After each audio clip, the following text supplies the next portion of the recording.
सुनेंगे सभी बच्चे। अगर आप टर्मिनल वेलोसिटी का डेरिवेशन करना चाहते हैं तो आपको तीन फोर्सेस के बारे में पता होना चाहिए। अब वो कौन कौन से फोर्सेस हैं? एक आपका वेट है, जो कि सबको मालूम है वेट क्या होता है। वेट का फॉर्मूला क्या है? mg। कोई भी ऑब्जेक्ट हो, इसका मास m है। क्या है बच्चों? मास m है। तो इसका वेट किधर एक्ट करता है? Vertically downward. इसको अपन ग्रेविटेशनल फोर्स भी बोल सकते हैं। वेट कौन होता है? ग्रेविटेशनल फोर्स भी होता है, which is equal to W, और W इज इक्वल टू होता है mg। ठीक है। तो हमारे महात्मा गांधी का एक और नाम है W। तो W ही महात्मा गांधी और महात्मा गांधी ही W है। याद रहेगा। वेट का फॉर्मूला क्या है? mg। अच्छा, सिर्फ इतना ही नहीं, इसका फर्दर मॉडिफिकेशन भी आपको पता होना चाहिए। अच्छा, कितने बच्चों को डेंसिटी मास अपॉन वॉल्यूम पता है? नहीं मालूम? अच्छा, मैं एक काम करता हूं, ये जो बॉडी मैंने लिया हुआ है ना, इसको स्फेरिकल लेता हूं। कैसे लेता हूं? स्फेरिकल, इसका रेडियस स्मॉल r बोल दिया। ठीक है। तो density is equal to mass upon volume सभी बच्चों को पता होगा। बोलो, नहीं मालूम? डेंसिटी इज इक्वल टू, सभी बच्चों को मालूम है। इसको यहां भेजा तो rho into V is equal to क्या होता है? क्या इस m की जगह पर मैं रो वी, और ये फिर बाद में जी का जी आ गया, रो वी जी हो गया। यानी वेट रो वी जी भी होता है, mg भी होता है, रो वी जी भी होता है। बोलो क्या होता है? mg भी होता है और रो वी जी भी होता है। अच्छा, और एक बात, ये जो आप वॉल्यूम देख रहे हो v, ये बॉडी कैसी है? बॉडी कैसी है? स्फेरिकल है। वॉल्यूम ऑफ स्फीयर क्या होता है? इतना बार स्फीयर की बात कर रहा हूं, सिलेंडर की बात नहीं कर रहा। हाँ सही बोल रहे हैं, 4/3 पाई आर क्यूब। याद रखिए इस बात को। स्फीयर जो गोला होता है ना, गोला, उसका वॉल्यूम क्या होता है? 4/3 पाई आर क्यूब। जो बताते जा रहा हूं याद करते चले जाओ। वेट का फॉर्मूला बताया मैंने mg। क्या बताया बच्चों? m की जगह क्या पुट कर सकता हूं? रो वी। v की जगह क्या पुट कर सकता हूं? अगर बॉडी आपका कैसा है? स्फेरिकल है, तो v की जगह क्या सब्सटीट्यूट किया जा सकता है? सभी बच्चे देखो, जागते रहो, ध्यान दो कि क्या कहानी चल रही है। जल्दी से, yes everybody. 4/3 pi R cube. तो इस वॉल्यूम की जगह पर मैं लिख सकता हूं, रो को मैं बाद में लिख देता हूं, पहले वॉल्यूम लिख देता हूं, 4/3 पाई आर क्यूब, फिर ये रो लिख देता हूं और उसके बाद जी लिख देता हूं। तो क्या वेट की जगह पर या ग्रेविटेशनल फोर्स की जगह इतना लिखा जा सकता है? अब याद रखिएगा, ये mg का मॉडिफिकेशन ही है। तो एक फोर्सेस के बारे में बात कर लिया हमने, वो कौन? Fg। ठीक है, जो कि आपका कौन है? वेट ऑफ द ऑब्जेक्ट है। एक फोर्स के बारे में कहानी खत्म। दूसरा फोर्स,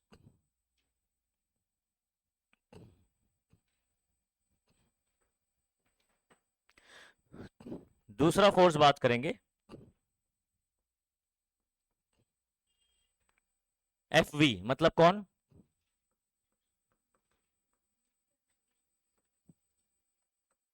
अच्छा, स्फेरिकल बॉडी के लिए विस्कस फोर्स का फॉर्मूला किसने दिया था और क्या दिया था? क्या नाम था साइंटिस्ट का पूरा? गैब्रियल स्टोक, है ना? तो उसका जो लॉ था वो कौन था? Stokes law. कौन सा लॉ? याद है क्या फॉर्मूला था Fv का? 6 pi eta r v. Very good. तो according to Gabriel Stoke, viscous force for spherical body, लेकिन उसके लिए कंडीशन है, उसके लिए कंडीशन है, ये v वेलोसिटी से मूव करना चाहिए किसके अंदर? किसी फ्लूइड के अंदर। याद रहेगा, किसी फ्लूइड के अंदर v वेलोसिटी से मूव कर रहा है, तो विस्कस फोर्स इस पे कहां लगेगा बच्चों? ये विस्कस बोले तो फ्रिक्शन फोर्स होता है ना, ये रोकेगा ना, क्या करेगा? तो ये ऐसे मूव कर रहा है, तो इसको रोकने के लिए क्या करना पड़ेगा? ऊपर की तरफ फोर्स लगाना पड़ेगा। तो विस्कस फोर्स कहां लगता है इसमें? ऊपर की तरफ लगता है। किधर लगता है बच्चों? ऊपर की तरफ लगता है। ओके, चाहे आप यहां से भी एरो बना सकते हैं। तो इसका फॉर्मूला हो जाता है 6 पाई ईटा आर वी। ये सेकेंड फॉर्मूला हो गया। तो अगर कोई एक स्फेरिकल ऑब्जेक्ट है, फ्लूइड से गिर रहा है, उसका वेट होगा नीचे की तरफ, विस्कस फोर्स कहां होगा? ऊपर की तरफ। ओके, एक तीसरा फोर्स लगता है बच्चों जिसको बोलते हैं अप थ्रस्ट। क्या बोलते हैं? F you. अप थ्रस्ट मतलब भी फोर्स ही होता है। तो ऊपर की तरफ लगने वाला ये जो अप थ्रस्ट है, ठीक है, ये आप लोगों ने हो सकता है क्लास 9 में पढ़ा, बॉयेंट फोर्स के बारे में कुछ सुना है? बॉयेंट फोर्स नहीं सुना है? अच्छा, मुझे एक चीज बता, कई मतलब आप लोग क्या करते हैं, पानी की बोतल लेते हैं ऐसे और उसको टब में जो है ना, पानी के टब में ऐसे डुबोते हैं और छोड़ते हैं तो ये वापस ऊपर आ जाता है ना? नहीं, बराबर है। अच्छा, वेट तो उस बॉटल का वेट किधर होता है? नीचे की तरफ होता है। तो ऊपर की तरफ कोई वो इक्विलिब्रियम में रुका होता है ना पानी के लेयर पे, कुछ हिस्सा डूबा होता है, कुछ ऊपर होता है।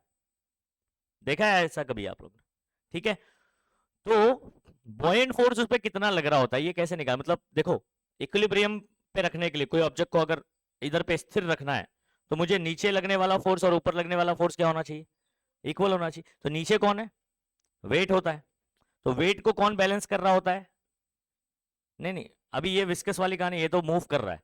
हम लोग बात कर रहे हैं कोई ऑब्जेक्ट अगर पानी पे तैर रहा है, या कुछ हिस्सा उसका डूबा या पूरा डूब के भी तैरता है, देखा है कभी? तो एग्जाम मान लीजिए आपका जो है ना, फॉर एग्जाम्पल एक आइस है जो कि कैसा है, एकदम स्फेरिकल है। कैसा है? स्फेरिकल है। और ये एकदम पानी में ऐसे डूबा हुआ है, ठीक है, कंप्लीटली इमर्स्ड है। कंप्लीटली क्या है? और ये मूव नहीं कर रहा है, मान लीजिए रुका हुआ है। क्या है? रुका हुआ, ऐसा डूब के इधर पे रुका हुआ है सरफेस पर। आप इसको ऐसे अंदर डुबोते ये वापस इधर आ जाता है। तो एक्चुअल में क्या हो रहा है, इसका नीचे की तरफ तो इसका वेट होता है और ऊपर की तरफ पानी की वजह से लगने वाला एक फोर्स होता है जिसको हम लोग बोलते हैं अप थ्रस्ट। क्या बोलते हैं बच्चों? और ये अप थ्रस्ट का फॉर्मूला क्या होता है? Volume immersed. क्या बोलेंगे? इमर्ज मतलब कितना वॉल्यूम डूबा है। हो सकता है ये बर्फ आधा भी डूबा होता तो फिर कितना वॉल्यूम लेते? अगर ये बर्फ आधा डूबा होता तो कितना वॉल्यूम लेते? आधा वॉल्यूम लेते। इधर पे मैंने पूरा डुबाया है कि नहीं इसको, तो वॉल्यूम क्या लिया जाएगा? पूरा लिया जाएगा। हालांकि इसका डिटेल बहुत आपको नहीं है क्योंकि ये अलग से पूरा टॉपिक है अप थ्रस्ट के बारे में। तो आपको याद रखना कौन सा वॉल्यूम लेना है, जो डूबा हुआ, जितना हिस्सा डूबा हुआ है। अभी हम लोग जो केस ले रहे हैं उसके अंदर पूरा डुबा देंगे उसको, तो वॉल्यूम पूरा लिया जाएगा, ठीक है। लेकिन फॉर्मूला याद रखिए, वॉल्यूम इमर्स्ड इनटू ये जो लिक्विड है ना, इसका डेंसिटी हम लोग मानने वाले सिग्मा। क्या मानने वाले? सिग्मा। और ऑब्जेक्ट का जो डेंसिटी है वो रो होता है। ऑब्जेक्ट का डेंसिटी क्या लेते हैं? रो। और लिक्विड का जिस फ्लूइड में ये गिर रहा है, जैसे ये वाले केस में बात कर रहा हूं, तो उसका डेंसिटी क्या होता है? सिग्मा। तो यहां पर volume immersed into density of liquid into G, यानी वॉल्यूम इमर्स्ड सीमा जी। याद रहेगा?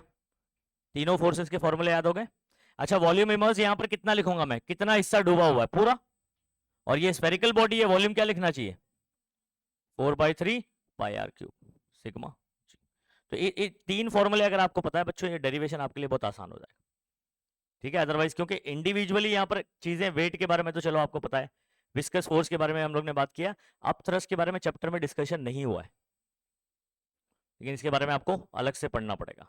याद रहेगा? ठीक है, चलो पहला फोर्स बात करते हैं हम लोग, वेट। वेट होता है mg। m की जगह क्या लिख सकते हैं? रो वी। v की जगह क्या लिख सकते हैं स्फेरिकल बॉडी के लिए? 4/3 पाई आर क्यूब। अंडरस्टूड? अच्छा, उसके बाद विस्कस फोर्स के बारे में बात करते हैं। स्फेरिकल बॉडी के लिए विस्कस फोर्स का फॉर्मूला किसने दिया था? गैब्रिएल स्टोक ने। किसने दिया था? Gabriel stock. क्या फॉर्मूला था वो? 6 पाई ईटा।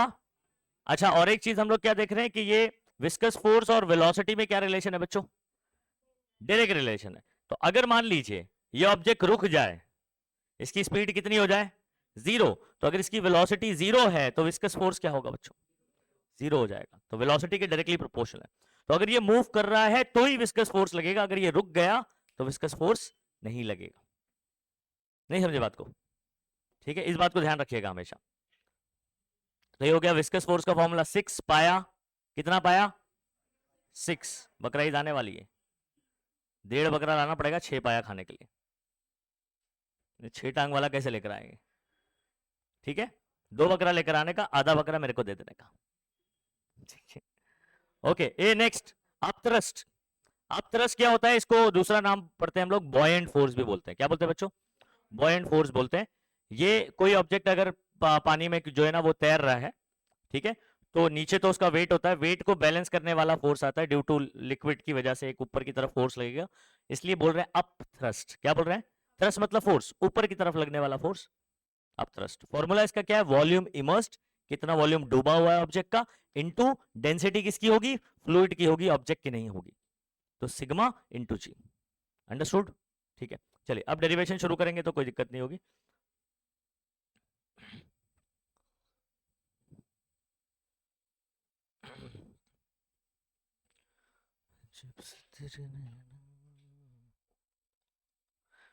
मेरे नैनों से लागे रे,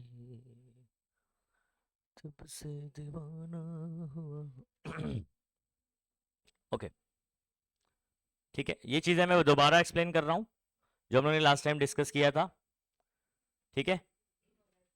आपको क्वेश्चन क्या पूछा जाएगा, जो आप हेडिंग देख रहे हो यही सवाल होगा, जो आप हेडिंग देख रहे हो सवाल वही होगा, क्या बोलेगा, derive expression for terminal velocity. Terminal velocity क्या होता है, इस पर भी बात करते हैं, ठीक है। शुरुआत में आपने एक ऑब्जेक्ट को, ये हमारे पास कोई फ्लूइड है जो डैश डैश करके बताया, वो क्या है, एक फ्लूइड है, इसमें आपने कोई स्फेरिकल बॉडी गिराया, जस्ट ड्रॉप किया, क्या किया।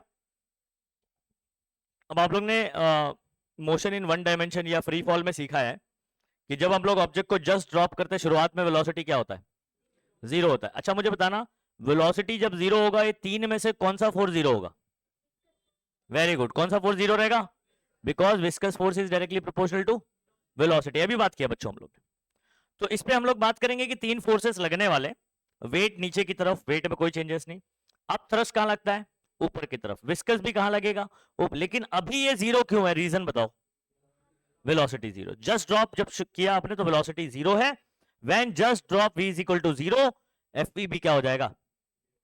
अच्छा सुनो बात को, ऊपर की तरफ लगने वाले वैसे तो दो फोर्सेस है, लेकिन ये क्या है, जीरो, सिर्फ कौन है मेरे पास अभी ऊपर की तरफ लगने वाला, अप थ्रस्ट है, और नीचे कौन लग रहा है, वेट लग रहा है। अच्छा ये जब है ही नहीं, ये बेचारा अप थ्रस्ट इसको कैसे संभाल पाएगा वेट को, तो मतलब वेट जो है ना आपका अप थ्रस्ट से क्या होगा, ये नीचे की तरफ जा रहा है, मूव कर रहा है नीचे की तरफ, वेट वाला जो फोर्स, जो डाउनवर्ड फोर्स है, it is greater than upward force, और अपवर्ड फोर्स में दो लिख रहा हूं, जिसमें से ये जीरो है प्लस एफ यू, तो ये देखो इसकी तरफ मुंह खुला हुआ है, मतलब एफ जी, यानी एफ जी कौन है, ग्रेविटेशनल फोर्स बोल सकते हो या वेट बोल सकते हो, बोथ आर इक्वल, हाँ। तो मेरा वेट जो है वो इन दोनों के सम से क्या है, बड़ा है। अब एक चीज बताइए, अगर आपका नेट फोर्स कुछ है नीचे की तरफ, तो फोर्स है तो एसेलरेशन होगा, और जब एसेलरेशन होगा तो वेलोसिटी बढ़ेगी या घटेगी, ये कांस्टेंट रहेगी, बढ़ेगी भाई, एसेलरेशन होगा, एसेलरेट होगा। गाड़ी में बैठ के कभी एसेलेटर लगाया, एक्सीलेटर या घुमाया इसको, क्या होता है ऐसा जुर्र, हाँ, आगे जाते हैं, वाह बहुत बढ़िया, स्पीड बढ़ती है, एसेलेटर बोलते हैं ना इसको, अरे आगे कांस्टेंट वेलोसिटी से भी तो आगे जा सकता है, समझा रीजन क्या, क्यों गलत है तेरा आंसर, आगे दोनों केस में बढ़ेगा, लेकिन एसेलरेट होगा तो इसका मतलब वेलोसिटी बढ़ेगी, तो जब ये ऊपर से नीचे यहां पहुंचा तो इसकी वेलोसिटी बढ़ जाएगी, घट जाएगी, बढ़ जाएगी, क्यों बढ़ जाएगी, रीजन है नीचे वाला फोर्स ऊपर वाले से क्या है, ज्यादा है, तो नेट फोर्स यहां निकल कर आएगा, वो एसेलरेशन देगा, और एसेलरेशन की वजह से वेलोसिटी बढ़ेगी। अच्छा जैसे ये नीचे आएगा, वेलोसिटी बढ़ी, विस्कस फोर्स भी बढ़ जाएगा, जीरो से पहले जीरो था, अब कुछ तो भी हो जाएगा।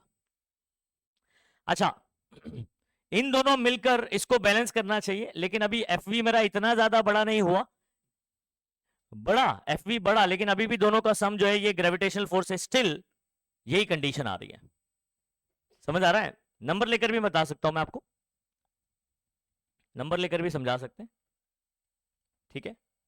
मान लीजिए ये आपके पास 10 न्यूटन है। कितना है? और मान लो अप थ्रस्ट आपका लग रहा है बच्चों 5 न्यूटन। कितना लग रहा है? और ये कितना है? 0। और ये है आपका 10। तो जाहिर सी बात है 0 + 5 जो है कम ही रहेगा ना इसके 10 से। ठीक है, फिर जब ये नीचे आए तो हमारा एफ वी मान लीजिए 2 न्यूटन हो गया बच्चों। कितना हो गया? तो ये 2 और ये प्लस कितना 5 बड़ा, लेकिन अभी भी 2 2 और 5 7 ही हो रहा है, कमी है 10 से। आई बात समझ में? सेम कंडीशन है। नेक्स्ट और नीचे आएंगे तो क्या होगा? और वेलोसिटी बढ़ेगी। अब मेरे पास क्या कंडीशन आ गई बच्चों? मान लीजिए यहां पर एफ वी कितना हो गया? 5 हो गया। और मेरे पास एफ यू कितना था? तो 5 + 5 10 के अभी क्या हो गया बच्चों? बराबर हो गया। तो यहां पर जो कंडीशन है, यहां पर एफ वी बढ़कर फिर ये दोनों का सम क्या हो गया? वेट के बराबर हो गया। अब मुझे एक चीज बताओ, कोई ऑब्जेक्ट है बच्चों, उस पर ऊपर लग रहा है 10 न्यूटन फोर्स दोनों का मिला के, नीचे लग रहा है 10 न्यूटन फोर्स ग्रेविटेशनल फोर्स का। इस पे नेट फोर्स क्या आएगा? 0 आएगा भाई। दो फोर्सेस मैग्नीट्यूड बराबर, डायरेक्शन अपोजिट, नेट फोर्स क्या हो जाएगा? अच्छा, एफ नेट अगर 0 है तो Newton's first law, F net 0 मतलब क्या? न्यूटन का पहला कानून। क्या है न्यूटन का पहला कानून? अगर नेट फोर्स 0 है तो ऑब्जेक्ट या तो रेस्ट पर होगा या तो वो कांस्टेंट वेलोसिटी से जाएगा। कैसे जाएगा? कांस्टेंट वेलोसिटी से। यही फर्स्ट लॉ है। अब इस केस में क्या होना चाहिए? रेस्ट पर आ जाएगा ये? नहीं, ये कांस्टेंट वेलोसिटी से मूव करेगा। देखो मैं ये बताता हूं आपको किस तरीके से, मैथमेटिकली समझो। Net force 0। अच्छा, फोर्स का फॉर्मूला मास इंटू एक्सेलरेशन होता है कि नहीं? मास को वहां भेजता हूं, 0/m क्या हो जाएगा? अच्छा बताओ, एक्सेलरेशन 0, एक्सेलरेशन का इंस्टेंटेनियस एक्सेलरेशन का फॉर्मूला ये होता है। ठीक है, अगर ये 0 है इसका मतलब ये कौन है? तो डेरिवेटिव अगर आप लोग ने थोड़ा बहुत भी सीखा होगा ना बच्चों, ठीक है, तो मेरा भी खैर बेसिक का वीडियो आएगा, जिसको नहीं आता है तो वो देख लेना। ठीक है, बेसिक मैथमेटिक्स का। वेलोसिटी अगर कोई भी चीज कांस्टेंट हो उसका डेरिवेटिव क्या होता है? 0 होता है। उसका डेरिवेटिव क्या होता है? 0। या इसका एक रीजन भी बता देता हूं। ये डेरिवेटिव बता रहा होता है कि टाइम के साथ ये कितनी स्पीड से चेंज हो रहा है, कितने रेट से चेंज हो रहा है। टाइम के साथ वेलोसिटी, अगर वेलोसिटी कांस्टेंट है तो क्या ये चेंज हो रहा है? मान लो वेलोसिटी की वैल्यू 10 है या 5 है मान लीजिए, अब ये टाइम के साथ चेंज ही नहीं हो रहा, 5 ही रह रहा है, मतलब इसके नीचे जा रहा है तो ये 5 मीटर पर सेकंड से ही नीचे जा रहा है, तो एक्सेलरेट होगा क्या ये? तो एक्सेलरेशन क्या होगा? 0। एक सिंपल सी चीज बताओ, अगर आप एक बाइक चला रहे हो, हाँ, उसको 2 मीटर पर सेकंड से चलाते जा रहे हो, ठीक है, तो मैं बोलूं आपका एक्सेलरेशन कितना है? 0 ना, क्योंकि आपकी स्पीड बढ़ ही नहीं रही है। आपकी स्पीड क्या है? कांस्टेंट है, तो एक्सेलरेशन विल बी। तो आप ऐसे भी याद रखो कि एक्सेलरेशन 0 मतलब वेलोसिटी कांस्टेंट। ये सब फील नहीं आता आप लोगों को, मैथमेटिकली नहीं पता है तो प्रैक्टिकल एप्लीकेशन पर आ जाओ। समझ आ रहा है? तो अगर आप कोई गाड़ी कांस्टेंट स्पीड से मूव कर रहे हैं तो मतलब आपका एक्सेलरेशन क्या हुआ? 0 हुआ। तो एक्सेलरेशन 0 मतलब वेलोसिटी कांस्टेंट हो गई। अंडरस्टूड? अच्छा, फर्दर एट दिस पॉइंट, अब यहां से जब ये आगे चलेगा ना बच्चों, तो इसकी जो वेलोसिटी है उसको हम लोग, क्योंकि एट दी एंड शुरुआत में बढ़ा और उसके बाद यहां क्या हो गया? ये एंड में क्या हो गया? टर्मिनल पॉइंट पर क्या हो गया? कांस्टेंट हो गया। अब ऑब्जेक्ट जो है ना वो कांस्टेंट स्पीड से जाएगा, अब उसकी स्पीड बढ़ने वाली नहीं। और ऐसे ही मैं आपको एग्जांपल बताता हूं। बादल है, कौन है? बादल से क्या गिरता है? पानी, बूंद बूंद। एक ड्रॉप गिरा, तो ये स्फेरिकल जो बॉल आप देख रहे हो यहां पर, स्फीयर देख रहे हो, इसकी जगह आप क्या ले लो? एक वाटर ड्रॉपलेट, रेन ड्रॉप ले लेते हैं हम लोग। कौन? Rain drop. और ये कौन है? ये आपका एयर हो जाएगा। क्या हो जाएगा? एयर। जब ऊपर से रेन ड्रॉप गिरता है, बादल से रेन ड्रॉप गिरता है, तो शुरुआत में इसकी स्पीड बढ़ती है, उसके बाद क्या हो जाती है? कांस्टेंट। तो जब आपके ऊपर गिरती है बारिश की बूंदे तो कांस्टेंट स्पीड से गिर रही होगी, टर्मिनल वेलोसिटी से गिर रही होती है। अगर ऊपर से नीचे कितना ऊपर से गिरता है, अगर उसकी स्पीड बढ़ते बढ़ते बढ़ते चली जाए तो जब यहां गिरेगी ना तो एक बूंद जो है ना आर पार हो जाएगी आपके बॉडी के। वाटर का फोर्स नहीं देखा है? वाटर को जब हम लोग बहुत, क्या नाम है वो, पंप वगैरह से नहीं देखा है, या कटिंग के लिए भी इस्तेमाल करते हैं हम लोग वाटर को। आप ऐसा मत समझो कि वाटर से कुछ नहीं होगा। समझ आ रहा है? वाटर से भी कट जाए, लेकिन उतने क्या नाम है फोर्स से वो आना चाहिए, उतनी वेलोसिटी से आना चाहिए। आप लोग को याद है वो जो कार वॉश वगैरह करते हैं, समझ में आ रहा है? तो वो पानी से इतना कैसे साफ हो जाता है, कितनी भी गंदगी रहे साफ हो जाती है, समझ आ रहा है? तो उधर पे वेलोसिटी अपन उसका बढ़ा देते हैं, क्या करते हैं, वेलोसिटी बढ़ा देते हैं, समझ आ रहा है? अगर क्या नाम है, आप सोचो कि ये जो पानी की बूंद है वो अगर बहुत ज्यादा वेलोसिटी से आएगी तो क्या हालत होगी हमारी। हाँ, हमारे घर के जो पतरे वगैरह होते हैं ना उसमें होल हो जाएगा। तो नेचर कितना खूबसूरत है सोचो, समझ आ रहा है? हर चीज को कंट्रोल करके रखा हुआ है। चलो, अच्छा, तो ये कहानी आपको समझ में आ गई क्या हो रहा है? चलो डेरिवेशन क्या करेंगे, वो सिचुएशन ड्रॉ कर लेंगे। डेरिवेशन देखिए, एक स्फेरिकल ऑब्जेक्ट लिया हमने कि नहीं, कैसा ऑब्जेक्ट लिया बच्चों, स्फेरिकल ऑब्जेक्ट लिया, थ्रू विस्कस फ्लूइड, कहां से गिर रहा है ये, फॉलिंग थ्रू विस्कस फ्लूइड।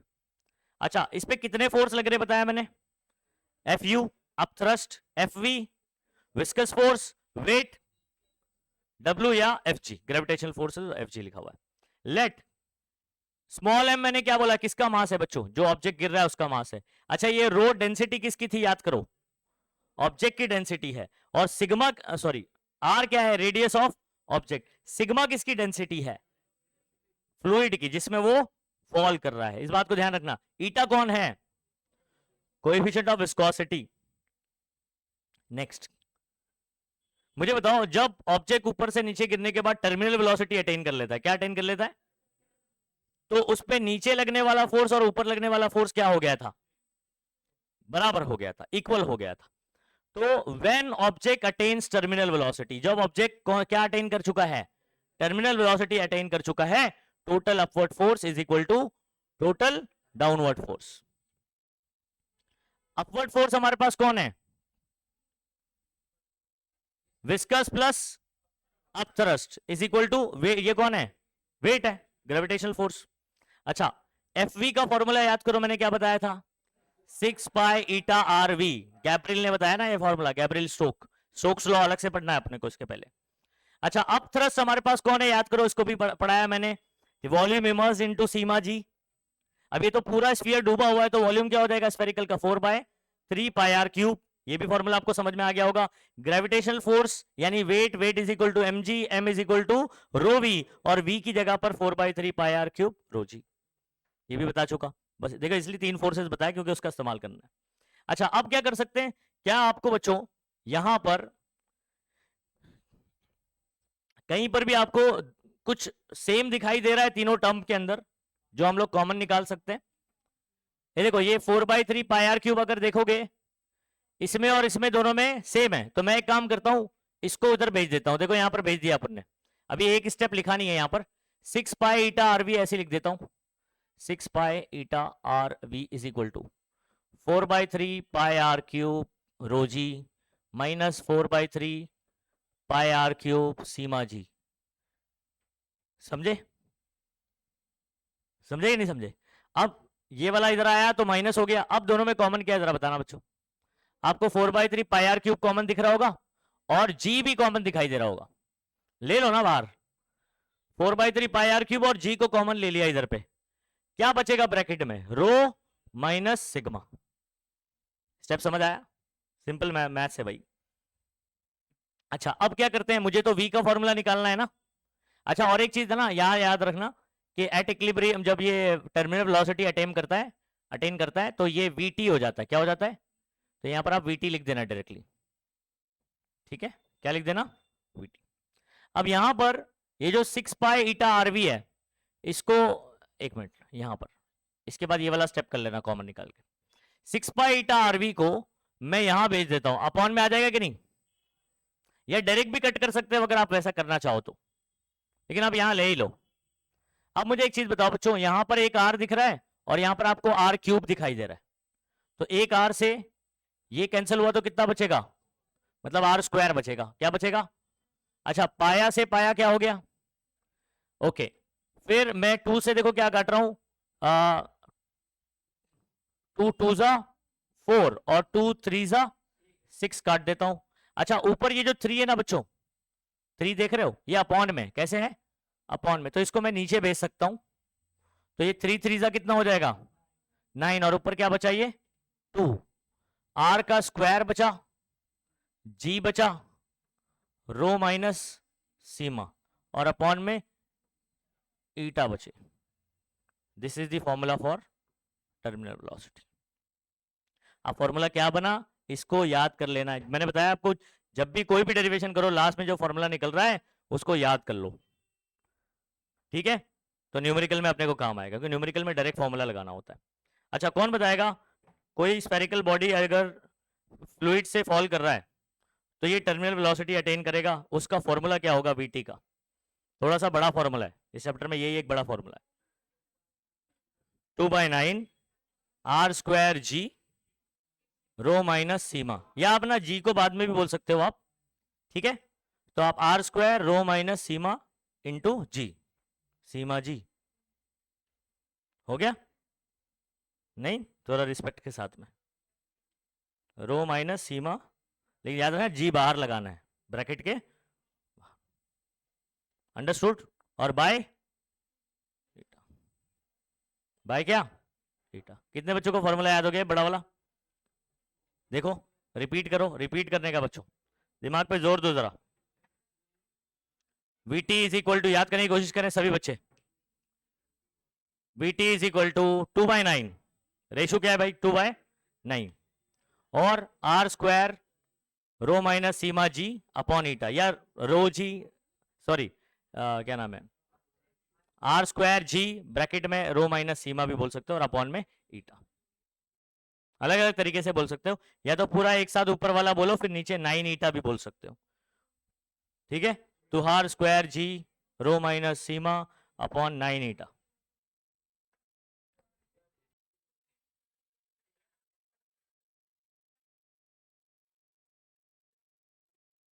लगभग पूरे क्लासरूम को यहाँ पर सारे बच्चों को ये फॉर्मूला सबको पूछ लिया ना, कोई बचा है, सबको पूछ लिया, सारे बच्चों को फॉर्मूला क्या हो गया बच्चों, याद हो गया, ठीक है। तो ऐसे ही याद रखिए जब भी कोई डेरिवेशन करते हो, आप घर से भी प्रैक्टिस कर रहे हो, लास्ट का जो फॉर्मूला निकलता है ना वो न्यूमेरिकल पॉइंट ऑफ व्यू से आपको याद करना ही है, कि उस पर न्यूमेरिकल बनेगा ही बनेगा। चलो नेक्स्ट बात करने जा रहे हैं बच्चों हम लोग, ठीक है।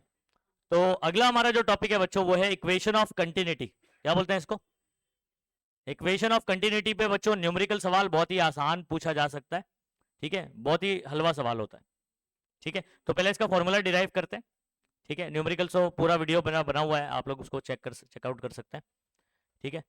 यहां पर देखें, यहां पर एक पाइपलाइन है बच्चों, ये क्या है आपके पास, एक पाइप है जिसके अंदर से फ्लूइड फ्लो कर रहा है, कौन फ्लो कर रहा है, फ्लूइड फ्लो कर रहा है। तो फॉर एग्जाम्पल ये इधर ध्यान देंगे, इसको ना ये डायग्राम को बहुत अच्छे से समझो आप। हमारे पास ना फ्लूइड, ये देखो ये पहले ये रीजन में था यहां पर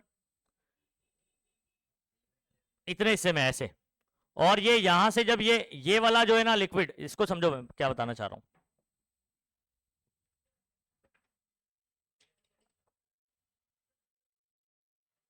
ये सुनो बच्चों, फ्लूइड कंटिन्यूअसली क्या कर रहा है यहां पर, फ्लो कर रहा है, कंटिन्यूअसली फ्लो कर रहा है। हम लोग क्या करते हैं, ये फ्लो का एक पिक्चर खींच लेते हैं, समझ आ रहा है, इधर पे फ्लूइड रुका नहीं है, फ्लूइड क्या हो रहा है कंटिन्यूअसली आगे बढ़ते जा रहा है। हम लोग एक बीच का एक सिचुएशन बात कर रहे हैं, तो यहां पर ये मेरे पास रीजन है, इस फ्लूइड की मैं बात कर रहा हूं, इसके पीछे भी फ्लूइड्स हैं, और बच्चों इसके आगे भी क्या है, फ्लूइड है, इस बात को समझो आप।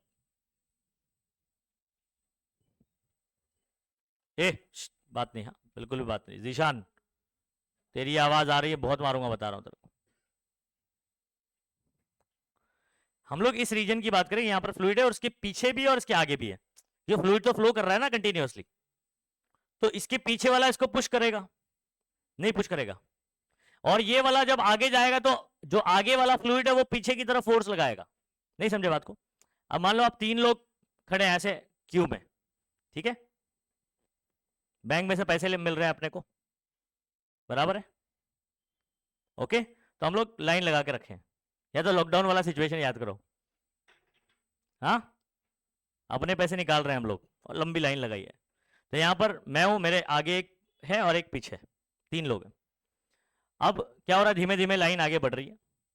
पीछे वाला मुझे आगे की तरफ पुश करेगा, जैसे ही मैं ऐसे आगे की तरफ झटका लगता है तो आगे वाला मुझे पीछे की तरफ, यानी इसको पीछे वाला आगे की तरफ फोर्स लगाएगा और जो आगे है वो किधर लगाएगा बच्चों, पीछे की तरफ फोर्स लगाएगा। ये बात समझ में आ रही है, आगे भी काम आएगा अपने को, इस बात को ध्यान रखना। अच्छा, मेरे पास ये जो एरिया है ना, दिस एरिया, ये जो आप एरिया देख रहे हो बच्चों, ये एरिया आपका A1 है, क्या बोलेंगे इसको, A1, ठीक है। और ये वाला जो एरिया है आपका, ये कैसा है, कौन सा एरिया है बच्चों, A2 है। तो मेरे पास 2 एरिया है। अच्छा, आपको पाइप को देखकर बताना है, पाइप को देखकर बताना है कि ये वाला एरिया बड़ा है या ये वाला एरिया बड़ा है।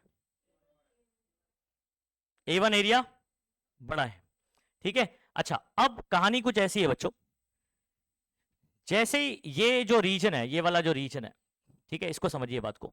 यहां से आपका कुछ फ्लूइड यहां एंटर करता है और कितनी जगह ले लेता है, ध्यान रखना। यहां से जो फ्लूइड एंटर करता है उसने इतनी जगह ले लिया, तो मतलब यहां का फ्लूइड आगे बढ़ना चाहिए ना, वो वाला आगे बढ़ेगा, और जो ये वाला होगा यहां पर, ये आगे बढ़ेगा। नहीं समझे बात को? अगर पीछे का फ्लूइड थोड़ा आगे आया तो यहां वाला फ्लूइड भी आगे बढ़ेगा कि नहीं बढ़ेगा? अच्छा, एक चीज आप ऑब्जर्व कर रहे हो, यहां वाला फ्लूइड कितना एंटर किया है, बस थोड़ा सा ही, लेकिन यहां जो फ्लूइड था वो देखो कितनी जगह ले लिया। ज्यादा दिखाई दे रहा है आपको? नहीं ज्यादा दिखाई दे रहा है। ऐसा क्यों हुआ रहेगा, सोचो। यहां पर एरिया ज्यादा है ना, और वहां पर एरिया क्या है, कम है। अब मान लीजिए यहां से मान लीजिए 100 ml पानी एंटर किया, यहां से कितना आगे बढ़ा भाई, कितना वॉल्यूम है इस पानी का, 100 ml। तो यहां से जो आगे बढ़ेगा वो भी कितना होना चाहिए, 100 ml, ठीक है। तो यहां पर एरिया कम होने की वजह से ये ज्यादा लेंथ आगे ज्यादा हो जा रहा है, ताकि वॉल्यूम क्या रहे इसका, सेम रहे। 100 ml क्या है पता है आपको, वॉल्यूम है। 100 ml क्या है, जो मिलीलीटर में लीटर में बात करते हो, केमिस्ट्री में याद नहीं है? वॉल्यूम हम लोग क्या केमिस्ट्री में क्या में लेते थे, बात को याद करो, लीटर में बात करते थे, dm cube, 1 dm cube is equal to 1 litre. नहीं मालूम है, इस बात को ध्यान रखना, 1 डीएम क्यूब इज 1 लीटर। तो लीटर जो है वो वॉल्यूम है, तो अगर यहां पर 100 ml एंटर करता है तो यहां पर 100 ml क्या करना चाहिए, लीव करना चाहिए। क्या करना चाहिए, समझ आ रहा है? अब आपको भले ये देखने में ये लगेगा कि ये बहुत कम है और ये ज्यादा है, लेकिन एक्चुअल में दोनों बराबर है। जैसे फॉर एग्जांपल बच्चों, आपको मैं 100 ml, ये ग्लास जो है ना कितने का है, 100 ml का है, इसमें आपने 100 ml पानी डाला, ठीक है, और एक ग्लास मैंने आपको दे दिया ऐसे, ठीक है। और अगर इसमें पानी डालता हूं मैं और ये पूरा का पूरा एकदम समा जाता है, इसका क्या मतलब है? हाँ हाँ, वॉल्यूम दोनों का क्या है, सेम है। तो आप देख रहे हो कि अगर इसका एरिया कम है तो लेंथ ज्यादा होना पड़ेगा to give the same volume. Same volume बनाने के लिए लेंथ क्या हो गया, यहां पर बढ़ गया, तो कम एरिया तो लेंथ क्या हो जाएगा, ज्यादा। तो यहां पर एरिया कम है तो इसलिए लेंथ क्या हो गया, ज्यादा हो गया। यहाँ एरिया ज्यादा था तो इसलिए लेंथ क्या हो गया, कम। तो दोनों में जो वॉल्यूम ऑफ जो भी लिक्विड होगा, फ्लूइड होगा, वो क्या रहेगा, सेम रहेगा। कंडीशन ये कि इनकम्प्रेसिबल होना चाहिए। क्या होना चाहिए, इनकम्प्रेसिबल होना चाहिए।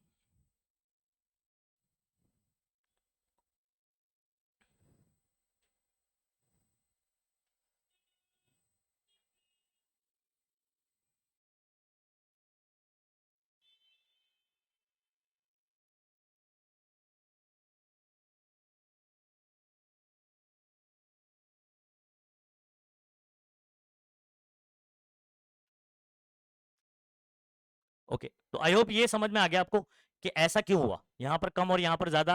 क्या वॉल्यूम कम ज्यादा है, नहीं, volume is same, volume is same. तो यहां से अगर ये कुछ फ्लूइड आगे की तरफ बढ़ता है तो उतना ही आगे शिफ्ट होना चाहिए, अदरवाइज ये कैसे आगे बढ़ेगा बच्चों। तो ये कैसे हुआ सीन, ऐसे हो गया, देख लो जरा, ये ऐसे था, अब ये ऐसा हो गया। तो यहां पर इतना बड़ा और यहां पर आप बोल सकते हो कि इतना वॉल्यूम अंदर आया और इतना वॉल्यूम क्या हो गया, बाहर चल, तो 100 ml एंटर किया तो 100 ml बाहर निकल गया। आई बात समझ में इतनी? अच्छा, अब मेरे ख्याल से डायग्राम आपको समझ में आ गया है। कुछ चीजें और थोड़ी मोटी डिस्कस करते हैं। जैसे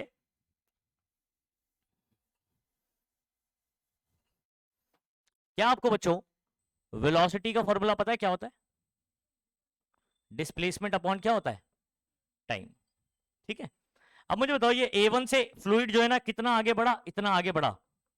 ये दिस इज योर, इसको डेल एक्स बोल देता हूं मैं बच्चों। क्या बोल देता हूं? डेल एक्स मेरा डिस्प्लेसमेंट है। तो कितना आगे बढ़ा? Del X. कितना आगे बढ़ा जल्दी बोलो? ये डिस्प्लेसमेंट है। अच्छा, वेलोसिटी का फॉर्मूला है डिस्प्लेसमेंट अपॉन टाइम। तो टाइम को मैं पीछे ले लेता हूं, तो डिस्प्लेसमेंट का फॉर्मूला क्या बन जाएगा बताओ? Velocity into time.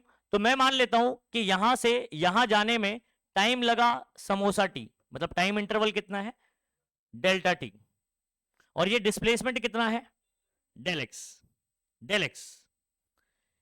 अच्छा, A1 यहां पर इसकी वेलोसिटी कितनी है मैं मान ले रहा हूं, क्योंकि ये एरिया A1 है तो यहां का जो फ्लूइड है उसकी वेलोसिटी कितनी मान ले रहा हूं मैं? V1। तो आप मुझे एक चीज बताओ, डिस्प्लेसमेंट है डेल एक्स, डिस्प्लेसमेंट क्या है? और डेल एक्स 1 भी बोल सकते हो आप। वेलोसिटी है V1, टाइम कितना है? समोसा टी। इतनी बात समझ में आ गई? बोलो। अच्छा, एक और बात याद है आपको? वो पाइप वाला कहानी लास्ट टाइम बोला था मैंने। आप अगर क्या नाम है किसी प्लांट को पानी दे रहे हो पाइप के थ्रू, ठीक है, तो अगर उसका आप ऊपर से एरिया क्या करते हो? कम करते हो, तो वहां से जो वाटर निकल रहा होता है वो कम वेलोसिटी से या ज्यादा वेलोसिटी से निकल रहा होता है? ज्यादा से। यहां पर वो एरिया क्या हो गया है? कम। तो यहां पर वेलोसिटी क्या हो जाएगी उसकी? ज्यादा हो जाएगी। याद आ रहा है मैंने आपको क्या बताया था उसके अंदर? पाइप वाला बताया था, है ना? स्ट्रीमलाइन जब एक्सप्लेन कर तभी बताया था कि जहां पर नैरो हो जाता है वहां पर वेलोसिटी क्या हो जाती? ज्यादा हो जाती। तो यहां पर इसकी वेलोसिटी क्या होना चाहिए?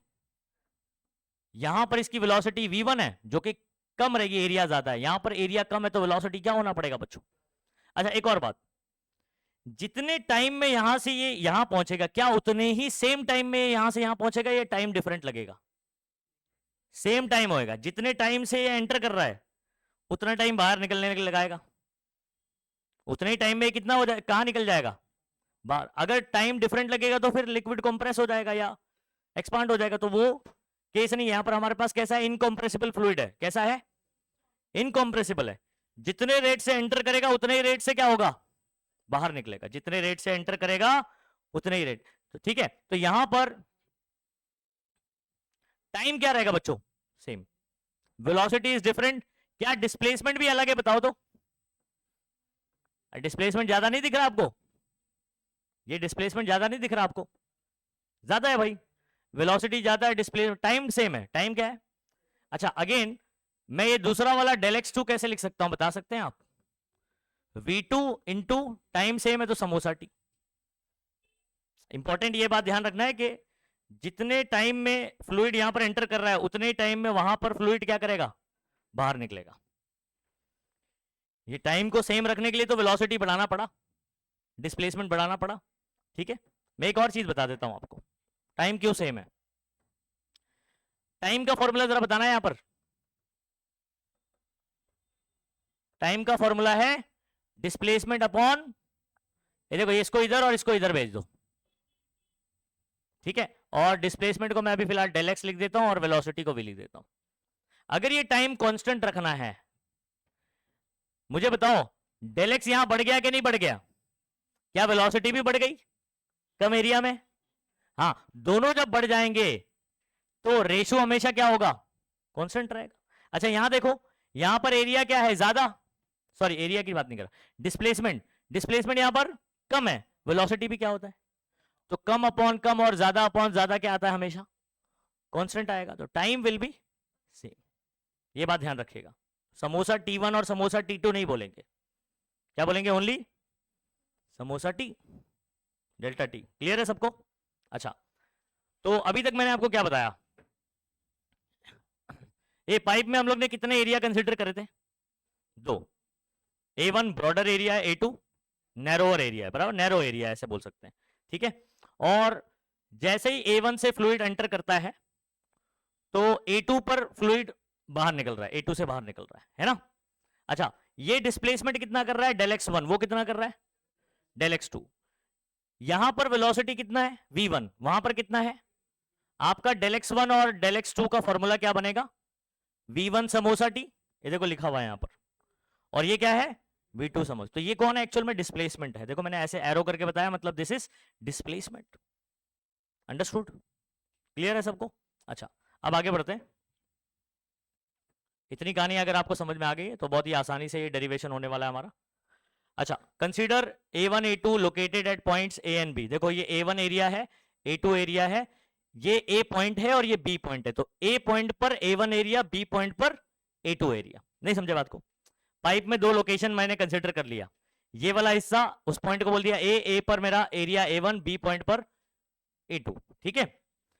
अच्छा, आपको पता है क्या नाम है, कंजर्वेशन ऑफ मास पता होगा, ठीक है। Mass neither be created nor be destroyed, तो वैसे ही matter is neither be created nor be destroyed within the enclose pipe या enclosed tube enclose between section A1 और ये A2 सेक्शन के बीच में हमने ना मास को पैदा किया है ना हमने उसको डिस्ट्रॉय किया, कर भी नहीं सकते। समझ आ रहा है। Mass of the fluid within this region is constant over time, मतलब इतने हिस्से में ना मास ऑफ द फ्लूइड हमेशा क्या रहेगा, कांस्टेंट रहेगा।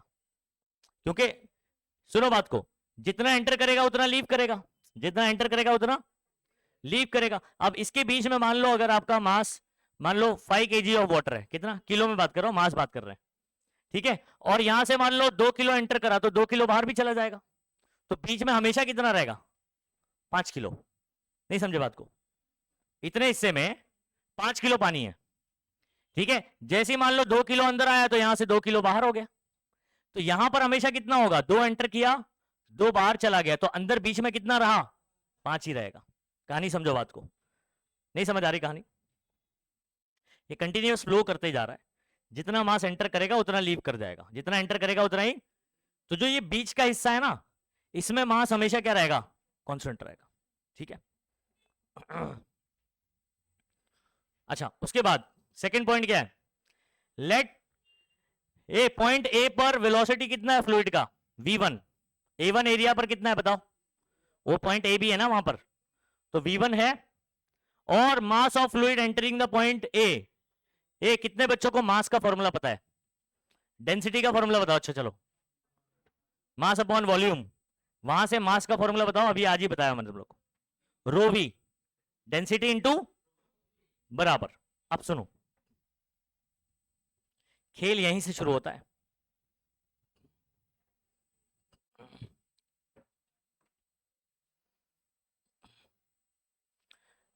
हम क्या मान रहे हैं, अभी मैंने इसको सही किया है, होएगा अभी कूलिंग। हम मान रहे हैं ये जो मास यहां पर एंटर कर रहा है, ये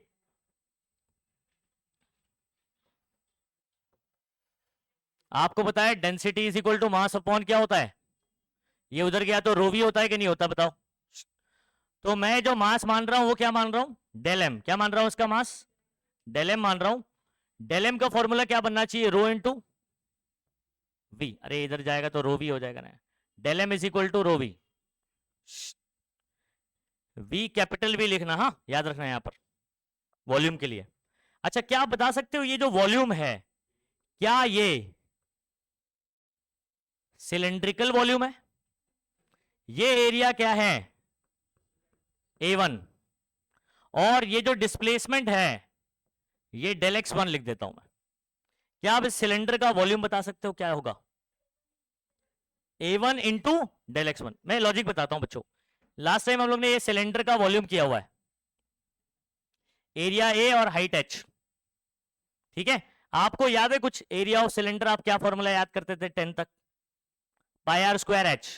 तो एक्चुअल में आप एरिया इंटू हाइट कर रहे होते हैं, क्या कर रहे होते हैं, तो volume is equal to area into क्या करते हैं, और एरिया कैसा है ये सर्कुलर, तो इधर लिखते हो आप pi R square h। Area of circle क्या होता है, तो पाई आर स्क्वायर h। तो वॉल्यूम ऑफ सिलेंडर जब भी निकालना है एरिया इंटू क्या कर दोगे, हाइट। अच्छा, अब इसको भी वैसे अज्यूम करके देखो ना, हाइट की जगह कौन है मेरे पास, डेल x1 है, और एरिया कौन है A1, तो मैं इसका वॉल्यूम कैसे लिख सकता हूं? A1 डेल x1, बोलो सही है? अच्छा, डेल x1 मेरा कितना आया था? Displacement is equal to velocity into time interval, बताया था नहीं बताया था? तो यहां पर मैं डेल x1 की जगह क्या पुट कर सकता हूं? रो A1 V1 डेल टी। क्या इतनी कहानी समझ आ गई? बोल दो। अच्छा, मैंने एक और चीज क्या बताया कि जितना मास यहां पर एंटर करेगा क्या उतना ही लीव करेगा?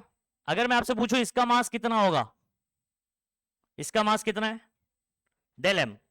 इसका भी कितना होगा? ये दूसरे वाले के लिए क्या होगा मास का फॉर्मूला, जरा चेक करते हैं इसके लिए।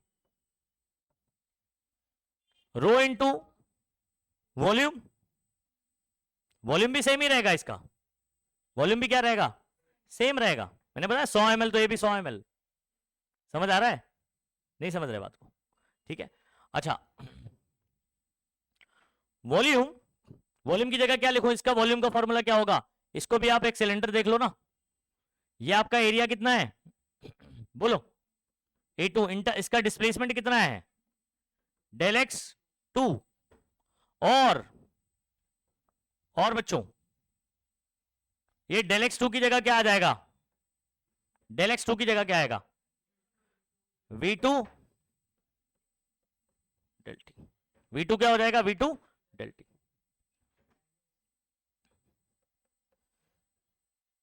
अब मुझे बताना बच्चों,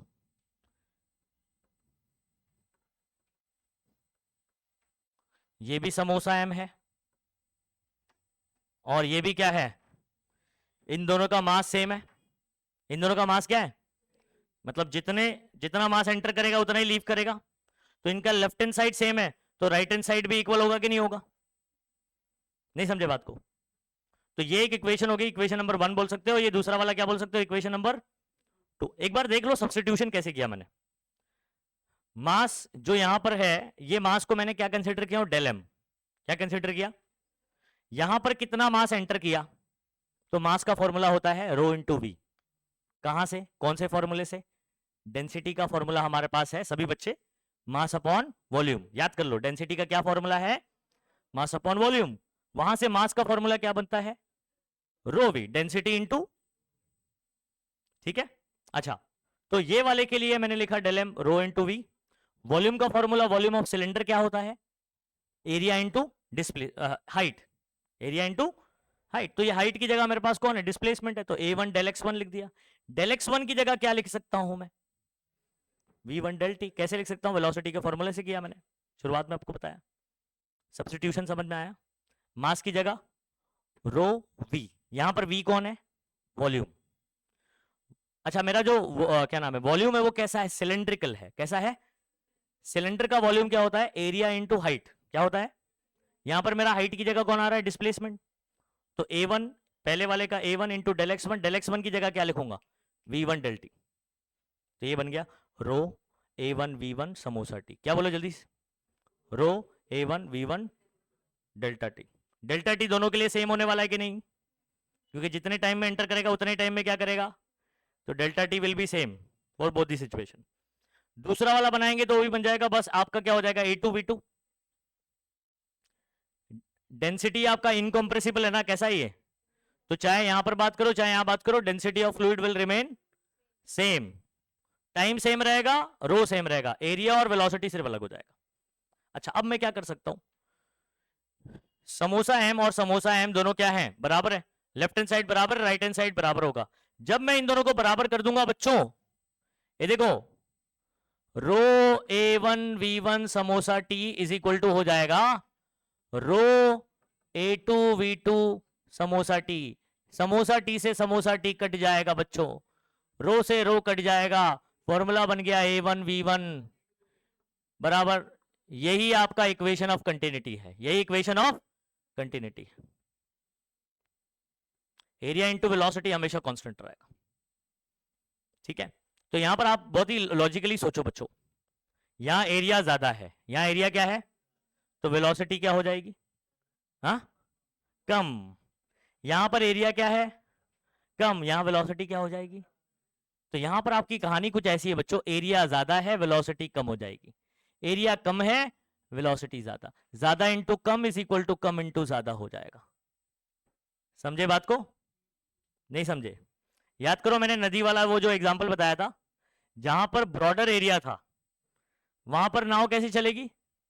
स्लो चलेगी। तो एरिया ज्यादा तो वेलोसिटी, अच्छा जहां पर नैरो हो जाता था एरिया कम बराबर, ये इक्वेशन ऑफ कंटिन्यूटी बच्चों।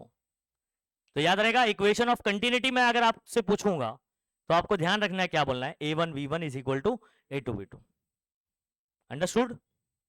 छोटा सा डेरिवेशन है बच्चों, बहुत बड़ा डेरिवेशन नहीं है ये। पूरा स्टेप जो है ना मैंने आपको अलग से भी समझा दिया। यहां पर देखो अभी एक एक बात कर लेते हैं। क्या आपको ये समझ में आ रहा है? Mass of fluid entering point A point पर कितना मास एंटर कर रहा है? डेल एम मैंने बोला था ना, del M rho into volume, volume की जगह पूरा लिखा है मैंने, ठीक है। रो A1 डेल एक्स वन की जगह क्या आ जाएगा? इधर पे डेल एक्स वन भी लिखना चाहिए था, रो A1 डेल टी। ये समझ में आ रहा है डायरेक्टली कैसे आया? अभी पूरा स्टेप मैंने यहां पर लिखा नहीं है, यहां पर ब्रैकेट में करके दिया हुआ है। हाँ, रो A1 V1 डेल्टा टी, इधर पे वन आ जाएगा इधर, या तो स्कैनिंग में हो गया है। आप वीडियो देखोगे तो आपको समझ में आ ही जाएगा पूरा, ठीक है ऐसे, ठीक है। यहाँ वन वन मैंने आपको बताया कि वन किसके लिए नहीं लगाना अपने को, रो के लिए और समोसा टी के लिए वन नहीं लगेगा, 1 2 नंबर नहीं आएगा, ठीक है। डिस्प्लेसमेंट के लिए डेल एक्स वन और ये बन गया इतना। अच्छा दूसरा वाला, speed of fluid at point B is v2, mass of fluid leaving point B point को जो छोड़ के जा रहा है मास वो कितना होगा? रो A2 V2 डेल्टा टी, वो रो A1 V1 डेल्टा टी, ये रो A2 V2 डेल्टा टी। दोनों मास बराबर होंगे कि नहीं? जितना मास एंटर कर रहा है उतना मास लीव करेगा या नहीं? यस। यहां पर क्या बोलेंगे? As fluid is incompressible, fluid क्या है? कंप्रेस नहीं हो पाएगा, तो जितना एंटर करेगा उतना ही क्या करेगा? तो mass entering at A is equal to mass leaving at B, ऐसे करके बोल सकते हो। अच्छा कितना एंटर कर रहा है? रो A1 V1 समोसा टी, कितना लीव कर रहा है? रो A2 V2 समोसा टी से समोसा टी कैंसिल, रो से रो, क्या बना बच्चों? A1 V1 is equal to, this is the expression for equation of continuity. Understood? अच्छा यहां पर आपका स्टेटमेंट भी लिखना रहेगा, अगर आपको स्टेट एंड डिराइव करके पूछता है, क्या बोलता है? State and derive equation of continuity, तो आपको स्टेटमेंट क्या लिखना है इसको समझो। इक्वेशन क्या लिखना है? The volume rate of incompressible fluid for steady flow is same through out the flow. अब आप बोलेंगे सर हमने जो निकाला है, ये सुनो बात को बच्चों, मैं आपको देखो क्या लिख रहा हूं। पहले जो हमने फॉर्मूला निकाला वो क्या निकाला था?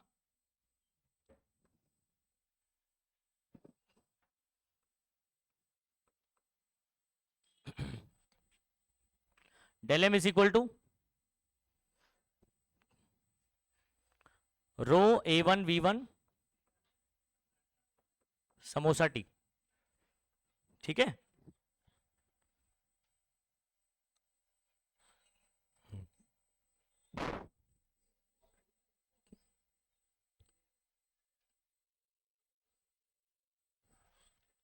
एरिया इंटू वेलोसिटी एक्चुअल में वॉल्यूम फ्लक्स होता है, हम लोग उसको कैसे लिख सकते हैं पता है?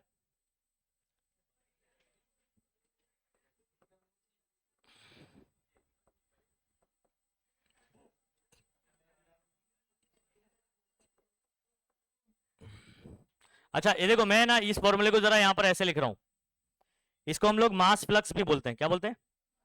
मास का फ्लक्स। ये समोसा टी को यहां ले लेते हैं, ऐसा फॉर्मूला बन गया कि नहीं?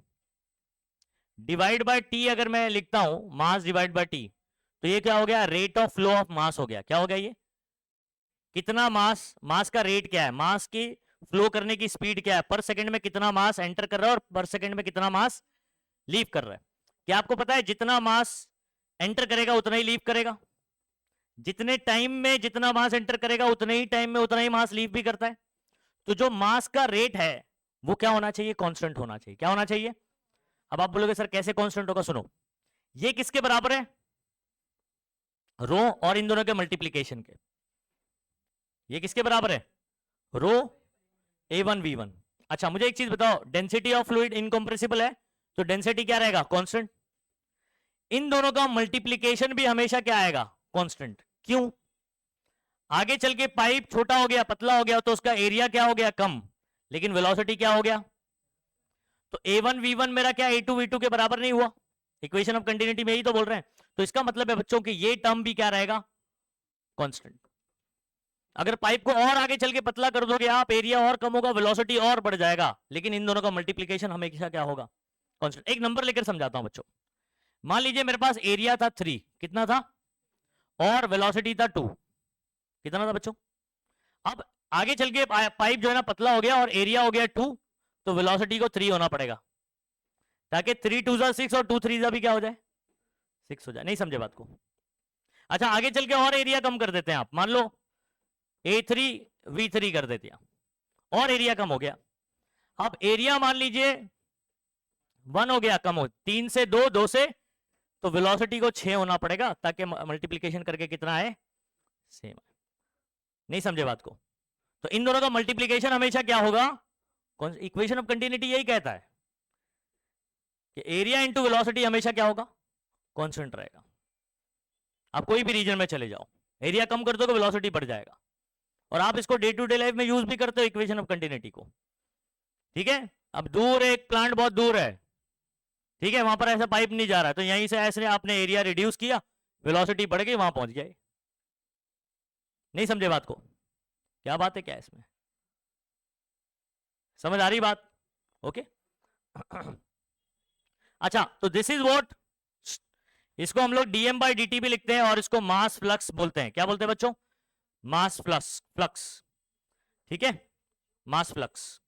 और थोड़ा सा इस पे भी बात कर लेते हैं।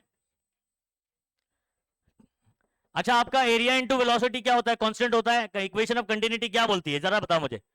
इक्वेशन ऑफ कंटिन्यूटी बोलता है कि एरिया इंटू वेलोसिटी हमेशा क्या होगा? एरिया घट जाएगा, वेलोसिटी बढ़ जाएगी, एरिया बढ़ जाएगा, वेलोसिटी घट जाएगी, लेकिन दोनों का मल्टीप्लीकेशन हमेशा कांस्टेंट रहेगा। कंक्लूजन समझो, ये इक्वेशन ऑफ कंटिन्यूटी का कंक्लूजन क्या है? क्या बोलना चाह रहा है ये? कि area into velocity of fluid, area of pipe होगा, समझ आ रहा है, और वेलोसिटी किसकी होगी? जो फ्लूइड अंदर फ्लो कर रहा है उसकी। इनका मल्टीप्लीकेशन हमेशा क्या रहेगा? कांस्टेंट रहेगा। कंडीशन है स्ट्रीमलाइन होना चाहिए, टर्बुलेंट फ्लो नहीं होना चाहिए। क्यों? टर्बुलेंट में क्या होता है, किसी एक पॉइंट पर वेलोसिटी क्या होती रहती है? चेंज होती रहती है। स्ट्रीमलाइन फ्लो होना चाहिए। अंडरस्टूड? अच्छा अब मैं आपको क्या समझाने चाह रहा हूं कि आपको पता है बच्चों, वेलोसिटी मतलब होता है डिस्प्लेसमेंट अपॉन टाइम। सही है?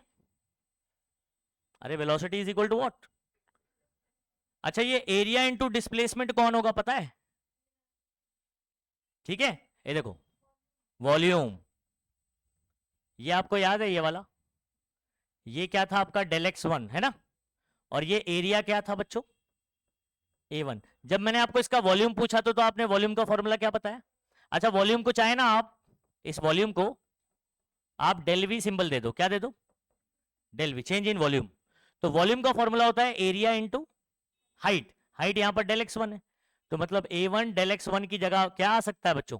अच्छा ये क्या उसमें नहीं दिख रहा होगा, तो यहां पर हम लोग लिख सकते हैं del V is equal to area into del x1, area into height, volume, volume of cylinder, area into height, वापस से volume of cylinder, area into, यहां पर मेरा हाइट ही डिस्प्लेसमेंट है, तो डेल x1 एरिया A1, तो इसका वॉल्यूम क्या होगा? इसको डेल वी मान रहा हूं मैं। क्या मान रहा हूं? Del V, change in volume. ये एरिया इंटू डेल एक्स की जगह क्या लिख सकता हूं मैं? Del V. ये कौन हो गया पता है? ये कैपिटल वी लिखना। क्या लिखोगे? स्मॉल वी नहीं, स्मॉल वी वेलोसिटी होता है, कैपिटल वी वॉल्यूम होता है। ये हो गया आपका वॉल्यूम रेट, ये आपका मास रेट, मास का रेट, मास का रेट, वॉल्यूम का रेट, ये भी कांस्टेंट है, ये भी कांस्टेंट है। तो आपका वॉल्यूम रेट को अपन क्या बोलते हैं? dv/dt, डेरिवेटिव के फॉर्म में लिख सकते हैं, डेल्टा के फॉर्म में लिख सकते हो। इसको क्या बोलेंगे? Volume flux. क्या बोलेंगे? और जो मास का रेट होता है उसको क्या बोलते हैं? तो एक चीज एकदम क्लियर हो गई बच्चों, एक चीज एकदम क्लियर हो गई कि मास जितने रेट से एंटर करेगा, मास ऑफ फ्लूइड उतने रेट से क्या करेगा? लीव करेगा, बिकॉज इट इज कांस्टेंट।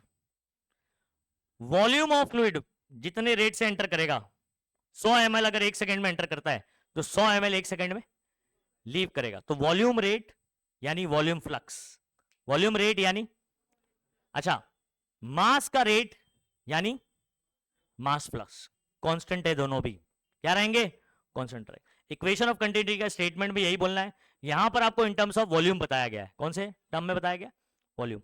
ठीक है, अच्छा, मेरा ये dv बाई dt ये कांस्टेंट था, तो ये भी क्या आएगा? कांस्टेंट। ठीक है, अब देखो क्या बोलना है, the volume rate of flow, the volume rate, मतलब आप समझ पा रहे हो, वॉल्यूम रेट यानी del V by del T भी बोल सकते हो, डीवी बाई डी टी भी बोल सकते हो। इंस्टेंटेनियस बोलना चाह रहे हैं आप बहुत शॉर्ट टाइम में, तो डेरिवेटिव फॉर्म में बोलते हैं डीवी बाई डी टी। समझ आ रहा है? तो वॉल्यूम रेट यानी DV by D T incompressible fluid के लिए, और उसी के साथ साथ क्या होना चाहिए? स्टेडी भी होना चाहिए। स्टेडी बोले तो स्ट्रीमलाइन फ्लो भी होना चाहिए, is same through out the flow. पूरे फ्लो के लिए क्या रहेगा? ये हमेशा कांस्टेंट रहेगा, या आप बोल सकते हैं इज कांस्टेंट। बोलो, बहुत ही आसान स्टेटमेंट है, इक्वेशन ऑफ कंटिन्यूटी। दूसरा स्टेटमेंट बोलो एकदम शॉर्ट में, volume rate of fluid for incompressible fluid is always constant, is always. कहीं पर भी आप बात कर लो, कोई भी रीजन में बात कर लो, थ्रू आउट द फ्लो, याद कर लो क्या कांस्टेंट होता है इक्वेशन ऑफ कंटिन्यूटी में? दो चीज कांस्टेंट होती है, मास का रेट और वॉल्यूम रेट। तो आप कोई भी बोल लो, दोनों भी सही होगा। समझ गया बात को?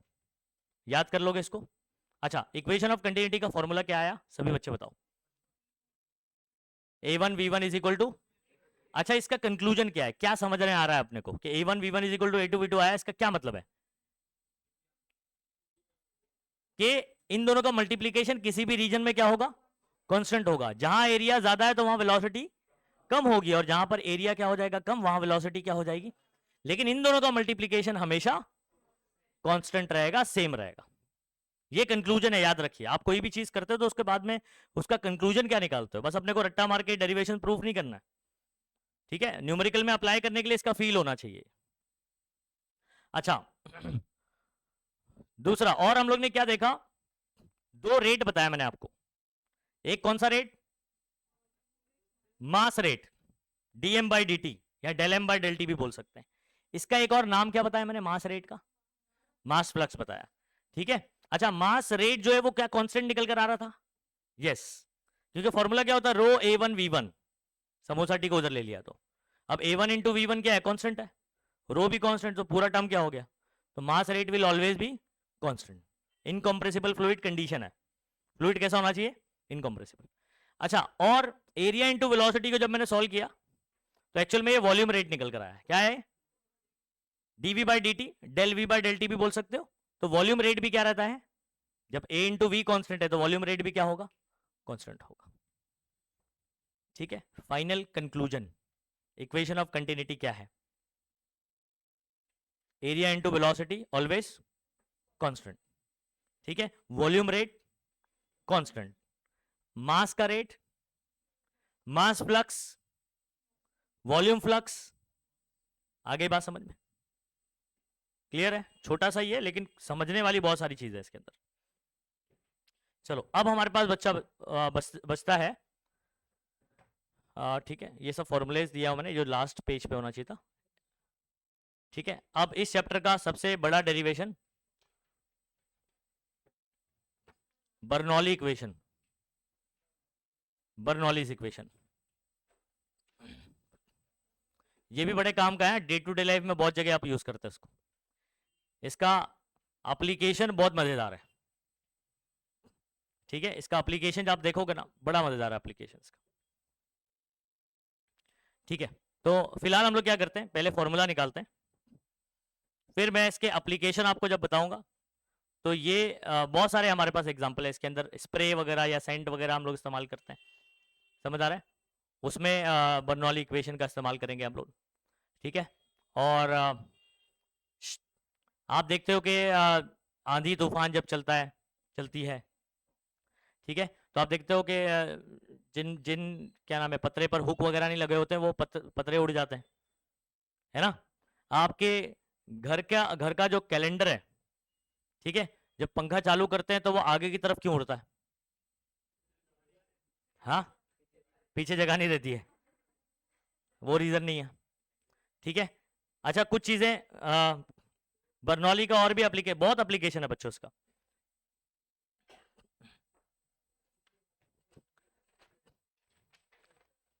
एक और पेज है क्या किसी के पास? पेज खाली पड़ा है क्या किसी का? फाड़ना नहीं कोई? हाँ।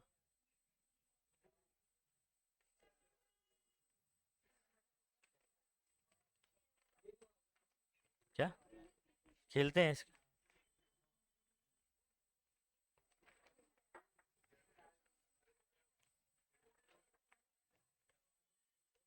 वो फल वाला गेम तो नहीं खेलते?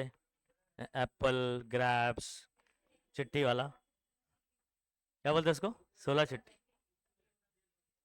ये इधर सुनो, ये बच्चों मुझे बताओ एक चीज, ये इधर देखो सभी बच्चों, हाँ बर्नौली का ये एप्लीकेशन बताने जा रहा हूँ ताकि थोड़ा सा इंटरेस्ट क्रिएट हो जाए। हाँ, बाद में इक्वेशन से आपको बताऊंगा किस तरीके से ऐसा होता है।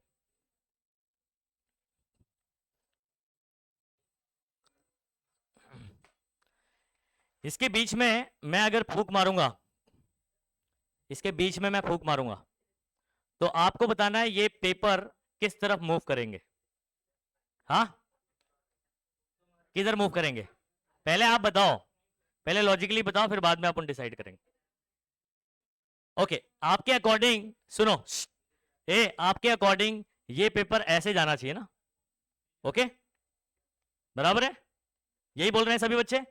ओके, अभी देखना इधर पे, कहीं नहीं जाएगा, कहीं भी नहीं जाएगा। ये तो विचित्र ही था एकदम। इधर सुनो, ओके, फूक मारने के लिए माइक को ऊपर करना पड़ेगा मुझे। ओके, इधर देखना बच्चों, कहाँ गया? अंदर आया? किधर आया? कहीं नहीं जाया क्या? ए वापस देख, जरा गौर से देख।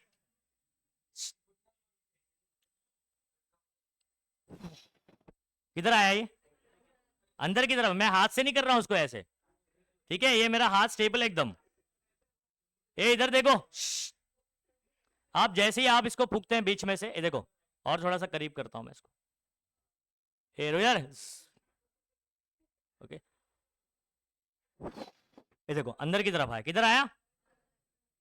आपके हिसाब से क्या होना चाहिए था? ये फूक मार रहे तो भाई ऐसे जाना चाहिए था। तो इसका सिंपल रीजन सुनो, जब जब कहीं पर भी एयर बहुत तेजी से फ्लो करता है, एयर स्पीड ज्यादा रहेगी। क्या ज्यादा रहेगी? जहां स्पीड ज्यादा होगी एयर की, फ्लूइड की, वहां पर उसका प्रेशर कम हो जाता है। क्या हो जाता है? अब देखो बहुत ही सिंपल है बच्चों। अब मैं आपके सामने ये दो चीज थी, बराबर है। हमारे पास एयर कहां कहां प्रेजेंट था? बीच में भी था। एक मिनट ना, और भी एक एग्जांपल बताता हूं, रुको।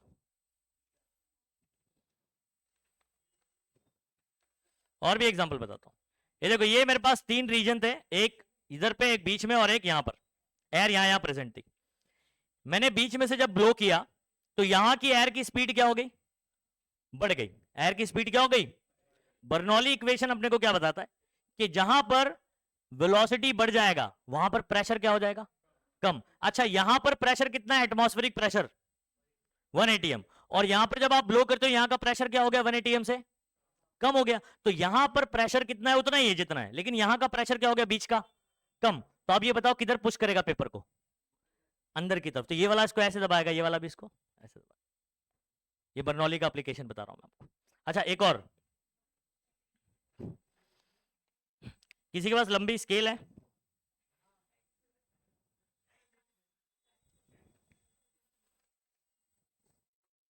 स्केल देना जल्दी फटाफट से।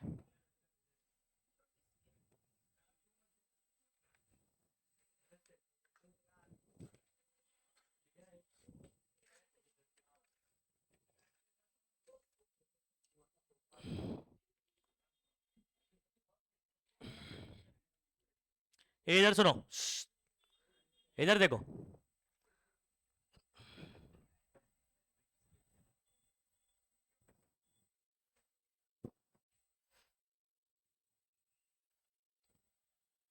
मैं जो है ना इसके ऊपर से ऐसे फ्लो करूंगा, ये कहां मूव करना चाहिए,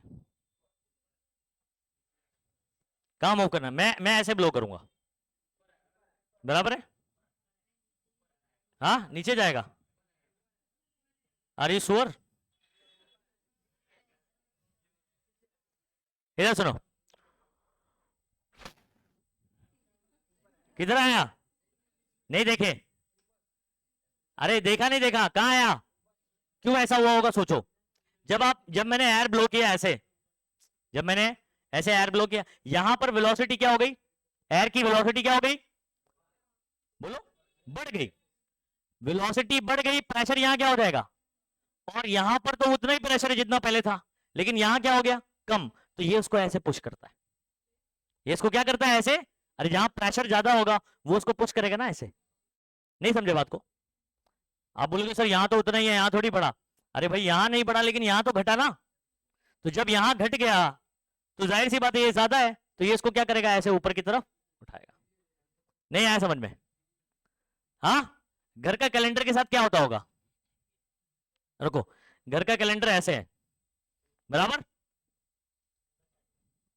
ओके, जब आप पंखा चालू करते हो तो हवा ऐसे जाती है, ऐसे फ्लो करती है, नहीं आ रही बात समझ में, यहां पर जब, सुनो बात को, जब आप क्या करते हो, घर का पंखा चालू करते हो तो एयर ऐसे ऐसे ऐसे फ्लो करते हो, तो यहां पर वेलोसिटी क्या हो जाती है एयर की, देखो इसके पास ना दो रीजन है, एक तो ये पीछे, पीछे जो एयर है वो कितना प्रेशर है उसका 1 atm, नॉर्मल जो एयर का प्रेशर होता है, यहां पर वेलोसिटी बढ़ गई तो प्रेशर क्या हो जाएगा, तो मतलब इसके नीचे का प्रेशर क्या है, ज्यादा है इसके पीछे, तो वो उसको क्या करेगा, तो इसलिए कैलेंडर आपका क्या करा करता है, जब पंखा चालू करते हो तो ऐसे आगे की तरफ उड़ता है, नहीं समझे बात को, ऐसे ऐसे उड़ने लगता है, ऐसे ऐसे उड़ने लगता है, ठीक है, तो घर का जो कैलेंडर है वो कुछ इस तरीके से करता है, ये देखो, मैं यहां फूक रहा हूं, देखा, नहीं आया समझ में, क्या समझ आया, क्या समझ आया इस डेमोन्स्ट्रेशन से, कि जहां पर वेलोसिटी फ्लूइड का क्या हो जाता है, पहले एसी चालू कर लेते हैं, जहां पर फ्लूइड का वेलोसिटी क्या हो जाएगा, बढ़ जाएगा, वहां पर प्रेशर कम हो जाता है, समझे बात को, तो बर्नौली में अपनी यही बात है, लेकिन बर्नौली एक्चुअल में 3 टर्म बात करने वाले बर्नौली इक्वेशन, अभी मैंने सिर्फ 2 ही टर्म में खेला, ठीक है, यहां पर एक पोटेंशियल एनर्जी का भी टर्म आता है तो वो भी बात करेंगे अपन, हाइट डिफरेंस रहेगा तो,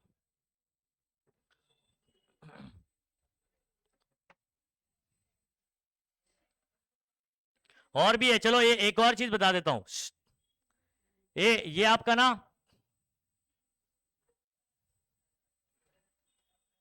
ये सुनो, ये आपका स्वीट होम है,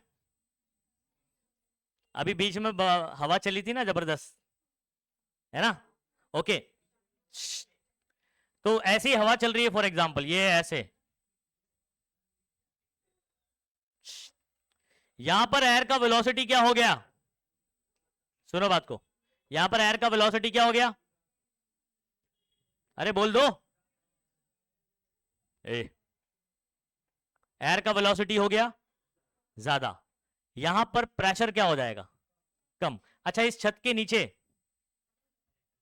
प्रेशर तो उतना ही है जितना पहले था, ऊपर का प्रेशर क्या हो गया, और अंदर का प्रेशर क्या हो गया उसके कंपैरेटिवली, अरे अंदर का प्रेशर ज्यादा है, इधर पे हवा चली, समझ आ रहा है, यहां पर प्रेशर कम हो गया और अंदर का प्रेशर उसके कंपैरिजन में ज्यादा, बढ़ा नहीं वो, उसके कंपैरिजन में वो ज्यादा है क्योंकि ऊपर का कम हो गया है, तो ये क्या करेगा, ऊपर की तरफ पुश करेगा और छत आपकी उड़ जाएगी, इसलिए आप छत में क्या लगा के रखते हो, हुक लगा के रखते हो, हाँ पतरे में क्या लगा के रखते हो, हुक लगा के रखते हो, उनसे पूछना जिन्होंने हुक नहीं लगाया होगा, समझ आ रहा है, वो ये बार की बारिश नहीं देख पाएंगे, ठीक है, अच्छा, और भी इसका एप्लीकेशन है, आपका ये बच्चों जो एरोप्लेन होता है, ठीक है, बेसिकली बर्नौली इक्वेशन का एरोडायनेमिक्स में बहुत ज्यादा यूज है, मतलब फिजिक्स का वो ब्रांच जो हम क्या नाम है, ये सब बर्नौली इक्वेशन पे पूरा काम करता है, जैसे आपका एरोप्लेन वगैरह है वो कैसे उड़ता है उस पर काम करता है, तो आपका जो एरोप्लेन की जो विंग्स होती है, एरोफॉइल भी बोला करते हैं उसको, क्या बोला करते हैं, एरोफॉइल, अब क्या होता है आपको पता है प्लेन क्या जगह से उड़ती है? प्लेन ऐसे जगह से उड़ जाती है, ऐसे ऐसे ऐसे, बोलो ऐसे उड़ती है? नहीं, ठीक है, ये आगे बढ़ती है कुछ हद तक, रनवे पे दौड़ती है ना, फिर उसके बाद जो है ये हवा में उड़ती है ना। ऐसा नया प्लेन देखा है कहीं? कार्टून में देखा होगा, मीम में देखा होगा, मीम्स में। अच्छा ये सुनो, एक्चुअल में इसकी जो विंग्स होती है ना, इसको अगर मैं ऐसे कट करूंगा ना, तो ये इसका क्रॉस सेक्शन कुछ ऐसा दिखाई देगा, ठीक है। अब जब ये रनवे पे ऐसे दौड़ती है ना, ये वाला सरफेस ऐसा क्या नाम है, कर्व्ड होने की वजह से यहां पर वेलोसिटी क्या होती है, ज्यादा होती है। वेलोसिटी क्या हो जाती है, ज्यादा। और वेलोसिटी ज्यादा तो प्रेशर क्या हो जाता है आपको पता है, कम। वेलोसिटी ज्यादा तो प्रेशर, ये बताया चुका मैं बर्नौली में, ओके। और नीचे क्या होगा, नीचे तो सिंपल है ऐसे ही, यहां पर प्रेशर कितना है उतना ही है, एटमॉस्फेरिक प्रेशर, नीचे का प्रेशर चेंज नहीं हुआ। ऊपर का कर्व्ड होने की वजह से यहां पर वेलोसिटी ऑफ एयर क्या हो जाएगी, जब ये आगे की तरफ बढ़ता है तो वेलोसिटी क्या हो जाती है, बढ़ जाती है, और प्रेशर क्या हो जाएगा। अब मुझे बताओ इन दोनों प्रेशर में ज्यादा कौन है, ये बोलो, अरे बोलो, ये ज्यादा है कि नहीं, याद है ना। हाँ, तो यहां पर क्या होता है, ये वाला धीमे धीमे ऊपर पुश करता है, ऐसे जाता है, यहां का प्रेशर क्या हो जाएगा, ज्यादा, तो एरोप्लेन जो है वो अपने आप हवा में ऐसे ऊपर की तरफ जाने लगता है। नहीं समझे बात को? अच्छा सर नीचे उतरना रहेगा तो क्या करते हैं? तो अगर कोई प्लेन में बैठा होगा तो आप लोग ने पीछे जो है ना इसके ऐसे कुछ देखा होगा, हाँ, आगे नहीं होता ये विंग्स के ना पीछे की तरफ होता है, ठीक है। तो ये जब नीचे उतरना होता है ना, ठीक है, तो इसको हम लोग क्या कर देते हैं, इसको थोड़ा सा, ये जो ऐसा है ना, ये इसको नीचे की तरफ ऐसे कर देते हैं। तो होता क्या है, जब नीचे उतर रहे रहते हैं तो यहां पर कर्व्ड होने की वजह से इधर पर प्रेशर क्या हो जाता है, कम, और यहां पर प्रेशर क्या हो जाता है, ज्यादा। तो ये उसको क्या करता है, फिर नीचे की तरफ पुश करता है। समझ आ रहा है? तो बेसिकली ये काम करता है किस पे, बर्नौली पे। किस पे, बर्नौली इक्वेशन। तो मैंने बर्नौली का पहले क्या बता दिया आपको, एप्लीकेशन बता दिया, ताकि इसका बड़ा डेरिवेशन समझने में आपको थोड़ा सा इंटरेस्ट आए। समझ आ रहा है?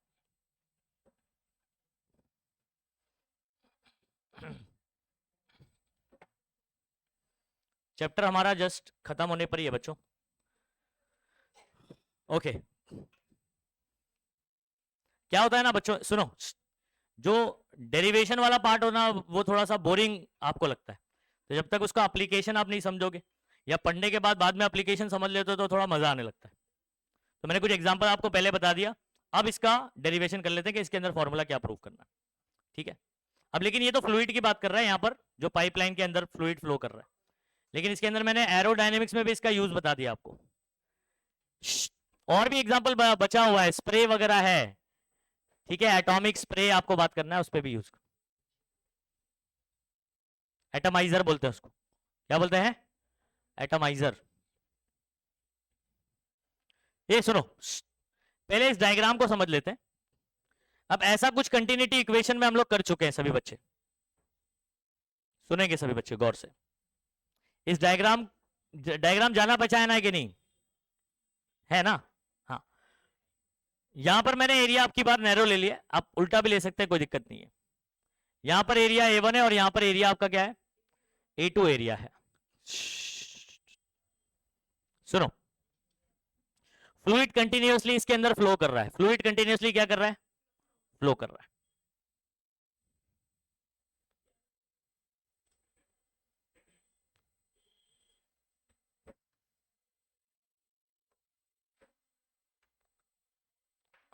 पहले आपका मैंने मान लिया ए, पहले जब हम लोग ने इसका फोटो खींचा तो फ्लूइड इस रीजन में था, इस रीजन में था, मतलब कहां था, ए बी हिस्से में था। कौन से, इधर क्या नाम दिया है मैंने, और यहां पर क्या नाम दिया हुआ है, तो फ्लूइड इस हिस्से में था।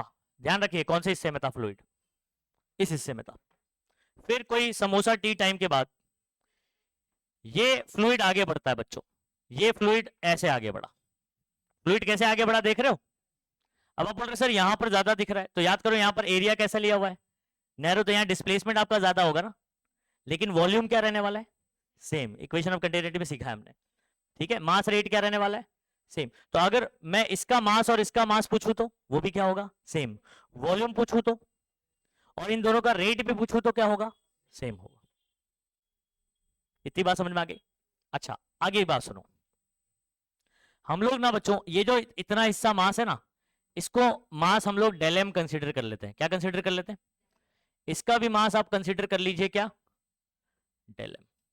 दोनों मास सेम रहेगा ना भाई, जितना मास एंटर करेगा डेल्टी टाइम में उतना ही मास क्या करने वाला है, लीव करेगा। इसका एरिया आप मान लीजिए, एरिया मान लीजिए A1, क्या एरिया मान लिया है, A1। इसका एरिया क्या मान लेते हैं, A2। अब मुझे एक चीज बताओ, जो बीच में फ्लूइड है, जो बीच में फ्लूइड आप देख रहे हो, इसको पीछे वाला पुश करेगा कि नहीं पुश करेगा, तो ये पीछे वाला है, पीछे वाले जो फ्लूइड्स हैं, ठीक है, ये वाला जो आप देख रहे हो यहां के फ्लूइड, इसको क्या करेगा, पुश करेगा आगे की तरफ। मतलब फोर्स कहां लगाएगा, ऐसे, समझ आ रहा है। तो इधर पे प्रेशर कितना होगा, क्या आपने इस चैप्टर में प्रेशर का फॉर्मूला नहीं पढ़ रखा है, फोर्स अपॉन एरिया। तो इस पॉइंट पर जो प्रेशर है उसका फॉर्मूला क्या बनेगा, उसको आप P1 बोल दोगे, ठीक है। और यहां पर जो फोर्स लगेगा आप क्या नाम है, F1 बोल सकते हो, और A1। अगर मैं इसको यहां भेजूं तो फोर्स का फॉर्मूला क्या बनेगा, P1 A1। तो एट दिस पॉइंट फोर्स कितना है बच्चों, P1 A1। ये प्रेशर का फॉर्मूला फोर्स अपॉन, फोर्स का फॉर्मूला प्रेशर इनटू एरिया। इतनी कहानी समझ आ गई। अच्छा क्या इसी तरीके से आप यहां पर भी बता सकते हो, एट दिस पॉइंट प्रेशर कितना होगा। अच्छा सुनो, फोर्स कहां लगेगा, बहुत इंपॉर्टेंट है, फोर्स कहां लगेगा, this is very very important. जब ये आगे की तरफ बढ़ेगा तो उसके आगे वाला इसको क्या करेगा, पीछे की तरफ फोर्स लगाएगा। तो यहां पर देखो मैंने क्या बनाया बच्चों, देखो एक एरो बनाया ऐसे पीछे की तरफ, और इधर पे क्या लिखा है मैंने, P2 A2, मतलब पार्ट 2, P2 A2। और यहां पर आगे की तरफ लग रहा है, इधर देखो एरो कैसे बनाया मैंने, ऐसे, और लिखा है इसको P1 A1, power. P1 A1 कौन है, फोर्स है, कौन है, P2 A2 कौन है, फोर्स है। फोर्स तो F होता है, अभी फॉर्मूला बताया मैंने ऊपर। प्रेशर का फॉर्मूला क्या होता है, फोर्स अपॉन एरिया, इसी चैप्टर में किया है। रीअरेंज करो, एरिया को वहां भेजा तो फोर्स का फॉर्मूला क्या बन जाएगा, प्रेशर इनटू एरिया हो जाएगा। तो एट दिस पॉइंट प्रेशर है P1, एरिया है A1, फोर्स कितना होगा, P1 A1। फोर्स कितना होगा सभी बच्चे, तो जो पीछे वाला लिक्विड इसको आगे की तरफ फोर्स से पुश कर रहा है, वो फोर्स कितना है, P1 A1 है, कितना है। अच्छा जब ये आगे बढ़ने जाएगा तो उसके आगे वाला जो लिक्विड है वो उसको पीछे की तरफ फोर्स लगाएगा, वो कितना होगा, P2 A2 होगा, कितना होगा। तो याद रखिएगा यहां पर कितना फोर्स लग रहा है और यहां पर कितना फोर्स लग रहा है। ये वाला फोर्स पीछे वाले लिक्विड की वजह से, और ये वाला फोर्स आगे वाले लिक्विड की वजह से पीछे की तरफ, कहां लग रहा है, पीछे की तरफ। अच्छा अब आगे की कहानी सुनो, आगे की कहानी सुनो। फोर्स लगा और ये लिक्विड आगे आ गया, इतने रीजन में आ गया। ये डिस्प्लेसमेंट कितना हो गया बच्चों, डेल एक्स हो गया, कितना हो गया, डेल एक्स 1 भी बोल सकते हो आप, ठीक है। यहां पर फोर्स पीछे की तरफ लग रहा है, लेकिन यहां का लिक्विड एंटर हुआ तो ये भी किधर जाएगा, आगे की तरफ। लिक्विड तो आगे ही बढ़ने वाला है ना, फोर्स कहां से लग रहा है इसका, आगे वाला कहां लगा रहा है, पीछे की तरफ। तो यहां पर डिस्प्लेसमेंट ये हो गया डेल एक्स 2, लेकिन याद रखना फोर्स कहां लगा, पीछे की तरफ। क्या आपको पता है वर्क का फॉर्मूला क्या होता है, ये होता है, ये होता है फॉर्मूला। फैशन शो नहीं पता है, वुमेन का वर्क क्या है, सिर्फ फैशन शो करने का, नहीं।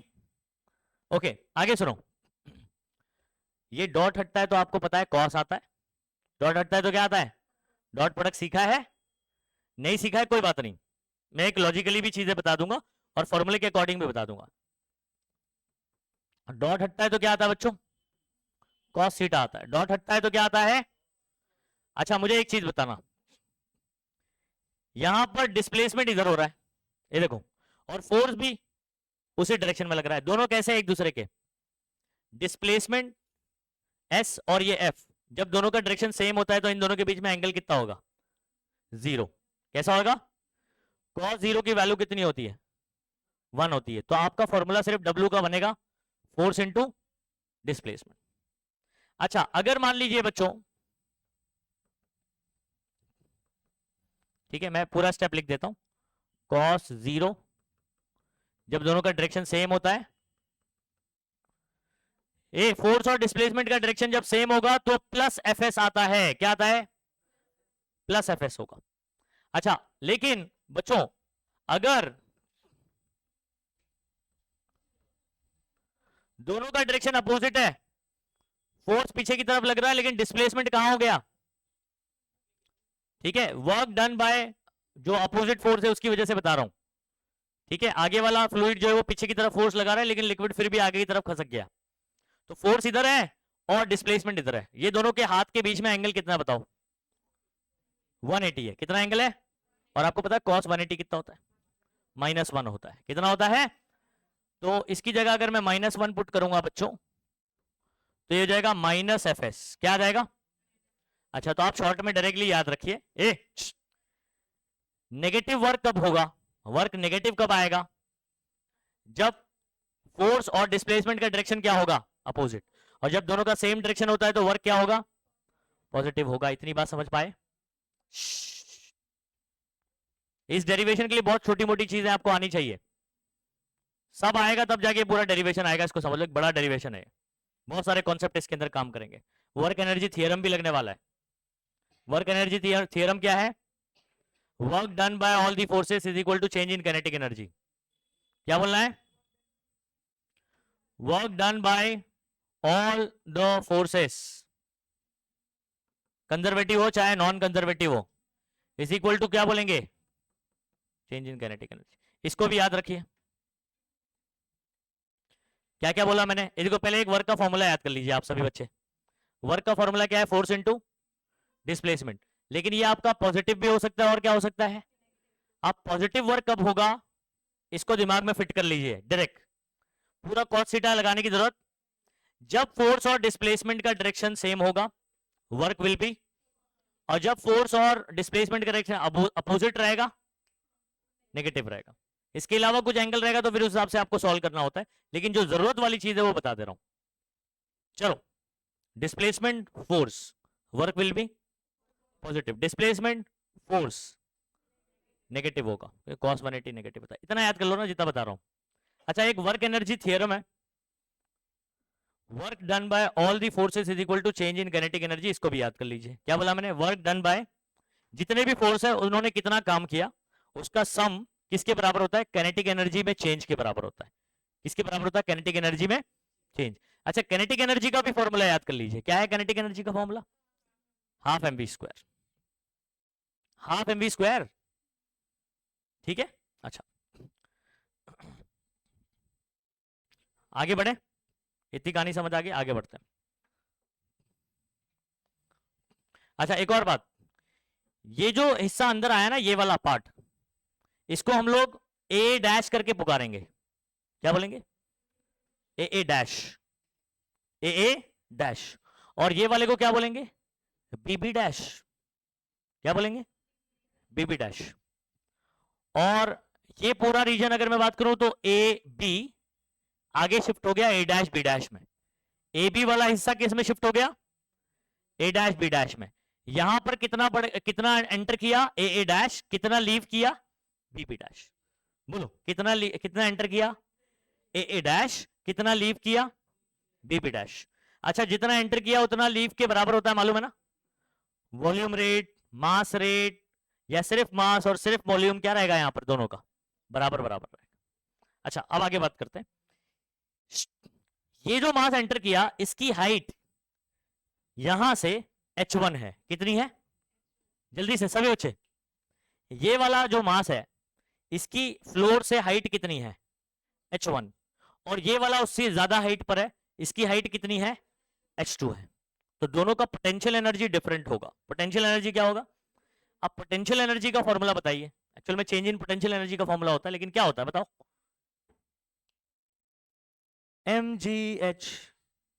mgh भूल गए? नहीं? अरे एडवर्टाइज नहीं देखा है mdh का? तो वैसे ये mgh बोलने का, mdh नहीं। पोटेंशियल एनर्जी का फॉर्मूला होगा mgh। इसका क्या होगा? इसका मास मान लो डेल m बोलते हैं हम लोग। क्या बोलते हैं? डेल m gh1 क्या हो जाएगा? और इसका क्या हो जाएगा? डेल m, मास तो उतना नहीं रहेगा, g हाइट क्या है h2। आया समझ में? अरे बोल दो, आगे सुनो।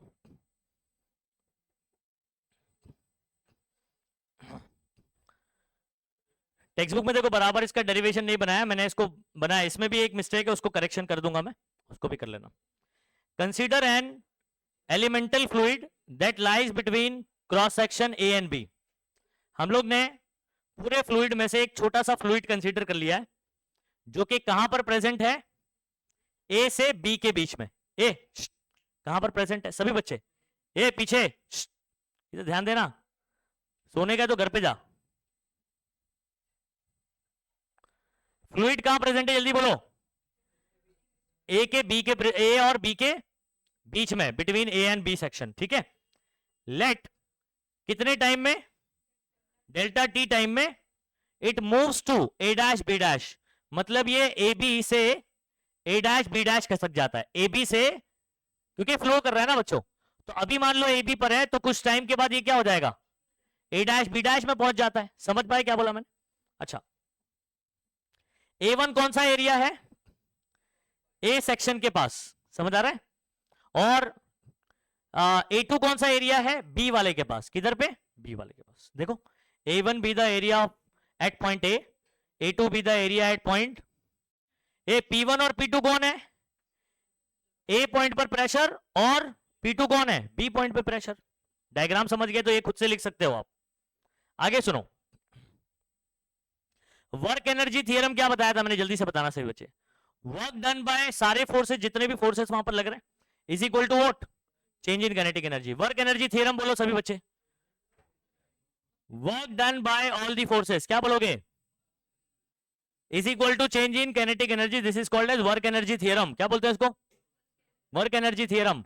अच्छा, यहां पर अगर आप देखोगे तो दो टाइप के आपको फोर्स दिखाई देंगे।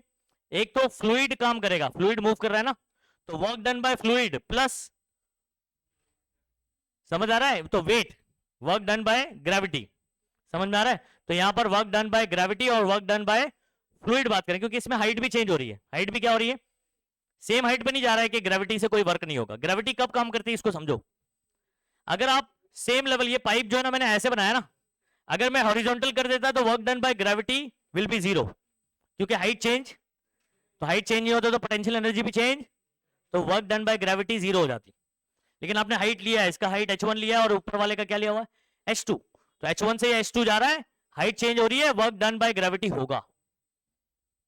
समझ गए? तो कितने वर्क है हमारे पास? फ्लूइड वाला और एक ग्रेविटी। तो work done by fluid plus work done by gravity is equal to change. सभी बच्चे, वर्क एनर्जी थ्योरम क्या था? Work done by all the forces is equal to, यहां पर वर्क कौन कौन करेगा? एक तो फ्लूइड काम करेगा, क्योंकि देखो ए से बी रीजन में पीछे वाला फ्लूइड आगे ढकेल रहा है और आगे वाला पीछे की तरफ पुश कर रहा है, तो यहां पर फोर्स कौन लगा रहा है? पीछे वाला। और तो ये वर्क डन बाय फ्लूइड बात करेंगे इधर पे। और फ्लूइड मेरा नीचे से कहां चला? H1 से कहां चला? H2 की तरफ चला। हाइट चेंज हो रहा है तो ग्रेविटी काम करेगी, तो वर्क डन बाय ग्रेविटी होगा और वर्क डन बाय क्या होगा? फ्लूइड होगा। इतनी बात समझ में आ गई? अब मैं क्या करूंगा, इसको अलग से सॉल्व करूंगा, इसको अलग से सॉल्व करूंगा, फिर इसमें उठा के इसको पुट करूंगा और चेंज इन काइनेटिक एनर्जी, फिर इसको फाइनल फॉर्मूला अपना निकल जाएगा। तो आइए अपन सबसे पहले WF निकालते हैं। क्या निकालते हैं? WF मतलब कौन? पढ़ो क्या लिखा हुआ है, वर्क डन बाय फ्लूइड। अच्छा,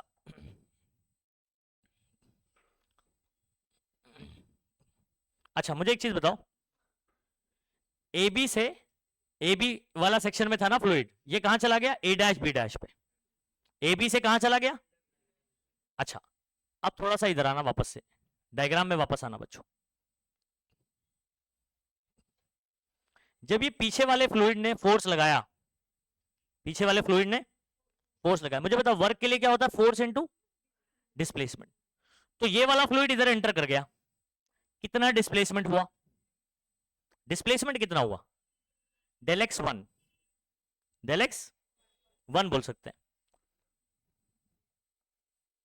फोर्स कितना लगा, तो अगर मैं आपसे पूछूं ए से ए डैश जाने के लिए, ए से, तो डब्ल्यू ए डैश कितना होगा बता सकते हो, force into displacement, force into, अब ये फोर्स है ये तो पता है ना आपको, P1 A1 फोर्स है पता है ना, हाँ, तो आप चाहे तो F1 into del X one लिख सकते हो और फिर बाद में ये फोर्स की जगह आप लिख सकते हो P1 A1 del X one. कहानी समझ आ गई। तो यहां पर A टू A डैश में कितना वर्क हुआ, फोर्स इंटू डिस्प्लेसमेंट, ऐसे हो गया, ठीक है। अच्छा यहां देखो B से B डैश जाने में ये कौन है आपका डिस्प्लेसमेंट, डेल एक्स टू, यहां पर कितना लग रहा है P2 A2, तो यहां पर फोर्स पीछे की तरफ है, तो यहां पर जो वर्क BB डैश निकालोगे बच्चों आप, एक्चुअल में क्या होगा, ये नेगेटिव होगा, क्या होगा, नेगेटिव, क्योंकि फोर्स और इसका डायरेक्शन क्या है, अपोजिट है। थोड़ा सा आ जाओ अभी, BB डैश और A डैश आपको समझ आ गया, थोड़ा सा यहां पर बात करते हैं। A to A dash force कितना लगा बताना, फोर्स कितना लगा, P1 A1, डिस्प्लेसमेंट जो डेल एक्स था याद आ रहा है कुछ, वेलोसिटी इनटू टाइम होता था, इससे पहले वाले में बताया था। तो यहां पर P1 A1 इधर पे डेल एक्स वन होना चाहिए था, लेकिन मैंने डायरेक्ट यहां पर लिखा हुआ है V1 समोसा टी, क्यों लिखा है याद करो, displacement is equal to velocity into time, है ना। अच्छा डेल टी वन नहीं लिखा मैंने, रीजन आपको कंटिन्यूटी में बता चुका हूं, जितने टाइम में यहां एंटर कर रहा है उतने टाइम में वहां पर लीव करेगा, तो इसका टाइम और इसका टाइम क्या रहेगा। अच्छा आप बता सकते हो ये जो बीबी डैश है मैंने उसको नेगेटिव क्यों लिखा है, फोर्स और डिस्प्लेसमेंट वहां क्या थे, डिस्प्लेसमेंट आगे की तरफ, फोर्स कहां लग रहा था, पीछे की तरफ, इसलिए यहां पर नेगेटिव आया बच्चों। तो P2 A2 और यहां पर होना चाहिए था डेल एक्स टू, लेकिन डेल एक्स टू की जगह क्या लिखा हमने, वेलोसिटी इनटू टाइम इंटरवल, लेकिन टाइम को मैंने 1 टू नंबर, क्योंकि टाइम दोनों के लिए क्या होता है, समझ आ रहा है। अच्छा अभी अभी सुनो, अभी इसको कट नहीं करना है, प्लस माइनस क्या होगा, माइनस होगा, तो आप यहां पर नेक्स्ट स्टेप क्या लिख सकते हो, WF is equal to P1 A1 V1 del T, और यहां पर माइनस P2 A2। अच्छा आगे का स्टेप सुनो, अब आपको बताना ये वाला स्टेप यहां से यहां कैसे पहुंच गया बताओ, किसी को रीजन समझ आ रहा है बच्चों, रीजन समझ आ रहा है। यहां पर हमारे पास इन सब की जगह पर ये आ गया है, क्यों ऐसा हुआ है, डेल एम बाय रो आ गया है, बता सकते हो कैसे आया। एक स्टेप में लिखता हूं, एक काम करता हूं बच्चों, एक स्टेप हम लोग लिखते हैं,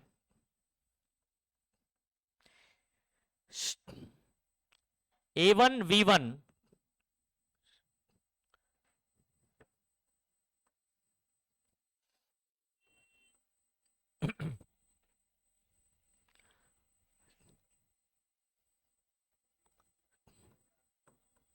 ये आपको याद है ये इक्वेशन ऑफ कंटिन्यूटी, सभी बच्चे बताओ, मैं ऐसे नहीं लिख के बता रहा था आपको, डेल एम रो A1 V1 समोसा टी, याद करो, दोनों डेल एम बराबर था, इक्वल करके रो और समोसा टी को काट के निकाला था A1 V1 is equal to A2 V2, तो आपका डेल एम था रो A1 V1 डेल टी। अगर मैं ये रो को यहां ले लूं तो डेल एम बाय रो किसके बराबर होगा, A1 V1 समोसा टी, तो यहां पर क्या पुट किया बच्चों, इसकी जगह पर देख लो कैसे आया, पुराना कंटिन्यूटी में हम लोग ने बात किया है इसको, तो वहीं से सब्स्टिट्यूट कर देने का। अच्छा क्या इसकी जगह पर ऐसे लिख सकता हूं मैं, क्योंकि फॉर्मूले में क्या चेंज हो जाएगा, बस ये A2 V2, रो को यहां लिया तो अगेन ये किसके बराबर हो गया, तो इसकी जगह भी क्या आ सकता है, डेल एम बाय, तो दोनों की जगह क्या आ गया, डेल एम बाय रो, दोनों की जगह, नहीं आया समझ में। अच्छा अब मैं क्या कर सकता हूं, इन दोनों में कॉमन दिखाई दे रहा है आपको कुछ, यही जो सब्स्टिट्यूट किया वही कॉमन है, निकाल लिया कॉमन, क्या बचा P1 माइनस P2, ये आपका WF निकल चुका। क्या मिला WF बताओ? Del M by row P1 minus P2, ये इक्वेशन नंबर 2। इक्वेशन नंबर 1 कहां रहेगी? वो जो ऊपर था ना, WF plus WG is equal to change in kinetic, है वही इक्वेशन नंबर 1। इसको उठाना है, उसको मैं पुट करना है, लेकिन अभी रुक जाओ, अभी WG भी निकालना है। क्या निकालना है? WG बात कर लेते हैं। WF हो गया, अभी WG, work done by gravity solve करते हैं।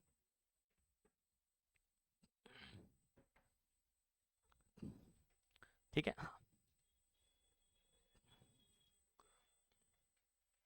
अब वर्क का फॉर्मूला होता है, ये फॉर्मूला भी आपको याद रखना पड़ेगा यहां पर।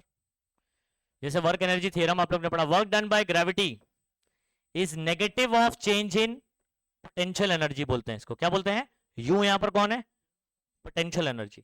Negative of change in potential energy is work done by gravity होता है। अच्छा, चेंज इन पोटेंशियल एनर्जी मतलब final minus what? Initial kinetic energy. Change in potential energy का मतलब होता है, पहले ये फॉर्मूला याद करो आप, वर्क डन बाय ग्रेविटी क्या होता है? Negative of change in potential energy. क्या बोलेंगे वापस से? Work done by gravity is equal to negative of change in potential, या ऐसे भी बोलते हैं change in potential energy negative of work होता है। ठीक है, यहां पर W कैसे लिखा?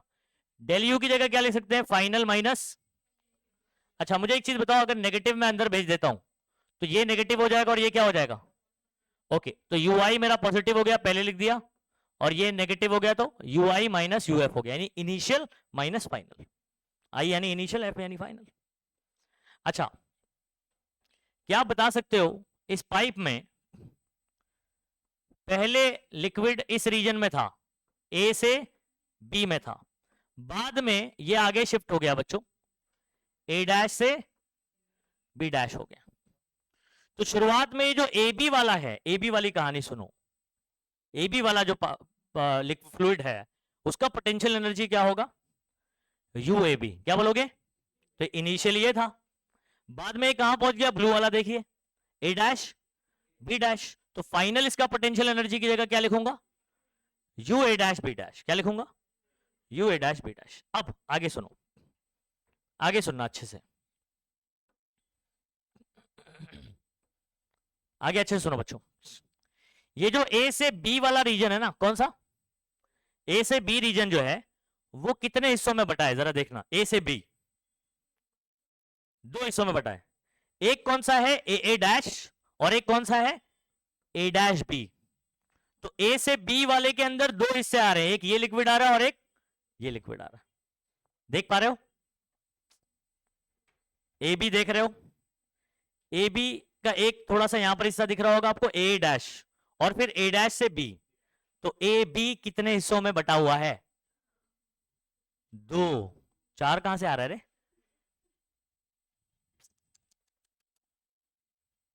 ये इतना समझ नहीं आ रहा तुम लोग को?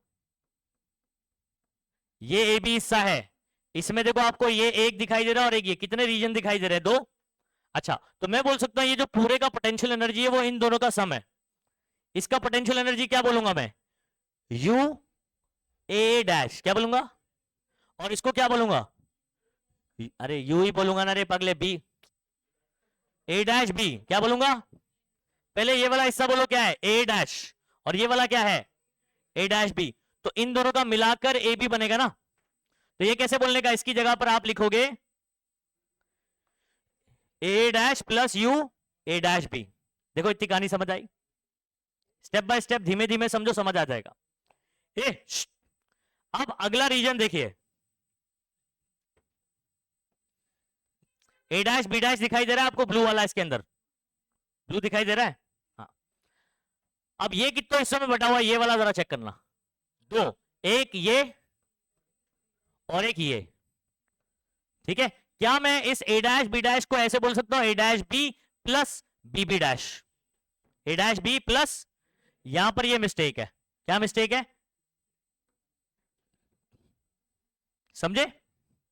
इस ब्रैकेट में आपको क्या लिखना है? A डैश B डैश की जगह U A dash B plus U BB dash. ये एक मिस्टेक है इसके अंदर, ये लिखते वक्त इसको ध्यान देना। ठीक है, तो सेकंड वाला जो आपको बता रहा हूं यहां प्लस लिखना है। अच्छा फिर क्या होगा, फिर क्या होगा, ब्रैकेट ओपन करते हैं, minus U A dash B, minus plus क्या होने वाला है बच्चों, माइनस, अब इधर माइनस हो जाएगा ना, माइनस प्लस हो गया इतना।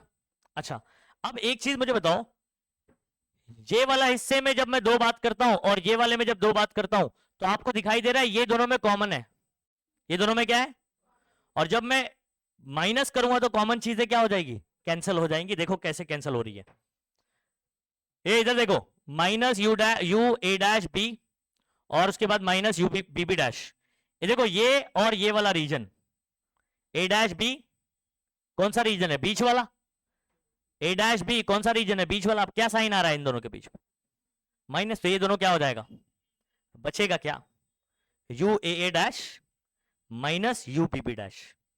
समझे बात को, तो यहां सही है, यहां पर मिस्टेक था, तो इसको सही कर लेना। समझे कहानी। अच्छा अब जरा गौर से देखिए, ए डैश कहां पर है, ए डैश, ए डैश वाला रीजन कहां है, ए डैश, ए फिर ए डैश, ये दिख रहा है, ओके। अच्छा उसके बाद बीबी डैश ढूंढिए, ये वाला, मतलब जितना एंटर किया उतना बाहर गया, उसकी बात कर रहे हैं अपन, है ना। इसका पोटेंशियल एनर्जी बता सकते हो क्या होगा, इसका मास मैं अगर बोल दूं आपको डेल एम, ठीक है, तो del M G H one नहीं हो जाएगा बच्चों, यू ए डैश उसका मास क्या बताया था मैंने, डेल एम बोला था ना कंसीडर करने, तो ये हो जाएगा del M G H one. BB dash का क्या होगा, इसका मास भी डेल एम है और इसका हाइट कितना है नीचे से, H2 है, तो क्या बन जाएगा डेल एम जी H2, तो बन गया del M G H one minus del M G H two. आप चाहे तो इधर पे ये देखो यहां पर कॉमन भी निकाल सकते हैं, कॉमन क्या आ जाएगा इसके अंदर, डेल एम जी, बचेगा क्या एच वन माइनस। समझ आया, वापस से एक बार मैं आपको पुरानी इक्वेशन याद करवा देता हूं। ए वर्क एनर्जी थियरम बताइए, W F plus W G is equal to change in kinetic energy, ऐसे बना था इक्वेशन नंबर वन। कौन बताएगा डब्ल्यू एफ कितना निकाला हमने, डब्ल्यू एफ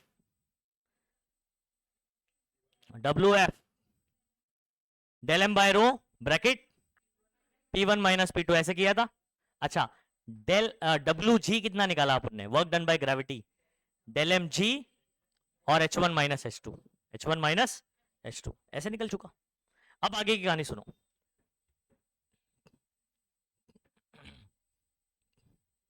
इन दोनों को सब्स्टिट्यूट करेंगे इस इक्वेशन में, याद करो हमारे पास इक्वेशन था W F plus W G is equal to change in kinetic energy. अच्छा चेंज इन काइनेटिक एनर्जी का मतलब होता है final minus initial, final minus initial. अच्छा डब्ल्यू एफ देखो उठा के पुट कर दिया, डब्ल्यू एफ कितना था, del M by rho P one minus P two, W G कितना निकाला, del M G H one minus H two. अच्छा फाइनल काइनेटिक एनर्जी मतलब आपको याद करो कितना बाहर निकला, बीबी डैश कितना बाहर निकला, कितना एंटर करा, ए डैश, तो फाइनल काइनेटिक एनर्जी के बीबी डैश, इनिशियल काइनेटिक एनर्जी शुरुआत में, शुरुआत वाले का है ना, ए के ए डैश, तो यहां पर कर दिया। अच्छा काइनेटिक एनर्जी का फॉर्मूला पता है सभी बच्चों को, half M V square, okay, तो हाफ लिख दिया, मास कितना है उसका डेल एम, और वो जो बीबी डैश में उसकी वेलोसिटी क्या रहेगी v2 ना, तो v2 square minus half del M v1 square, half M V square ही लगा हुआ है। मैंने आपको बोला कि वो जो छोटे रीजन में जो मास है वो कितना है डेल एम, शुरुआत वाले का कितना है v1 वेलोसिटी है, बाद वाले का कितना है बीबी डैश वाले का v2 है, तो बाद वाले के लिए v2 इस्तेमाल किया और इनिशियल वाले के लिए कितना इस्तेमाल किया। अच्छा एक चीज गौर करना बच्चों, एक चीज गौर करना, क्या मैं यहां से डेल एम कॉमन निकाल सकता हूं, क्या यहां से भी डेल एम कॉमन आएगा, वो डेल एम से ये डेल एम क्या हो जाएगा, तो मैंने एक ही साथ सारे डेल एम को उड़ा दिया, लेकिन एक्चुअल में इसमें कौन सा स्टेप छुपा है, कॉमन निकलने वाला और उसके बाद फिर कैंसिल होगा, तो मैंने डायरेक्टली कट कर दिया उसको। क्या बचेगा, क्या बचेगा बच्चों, और अच्छा एक और स्टेप कर दो, ये अपॉन में रो पसंद नहीं आ रहा हमको, मल्टीप्लाई बाय रो कर दो, क्या कर दो, तो अगर मैं इसको मल्टीप्लाई बाय रो कर देता हूं, इसको भी रो से करना पड़ेगा, इसको भी रो से, इसको भी रो से, तो ये रो से ये रो क्या हो जाएगा, ठीक है, तो यहां पर बचेगा सिर्फ P1 माइनस P2, पहले टर्म में क्या बचा P1 minus P2 plus zero H1 minus H2, यहां क्या बचेगा हाफ रो V2 स्क्वायर, इधर पे हाफ रो V1 स्क्वायर। इतना समझा? आगे सुनो, आगे सुनो बच्चों,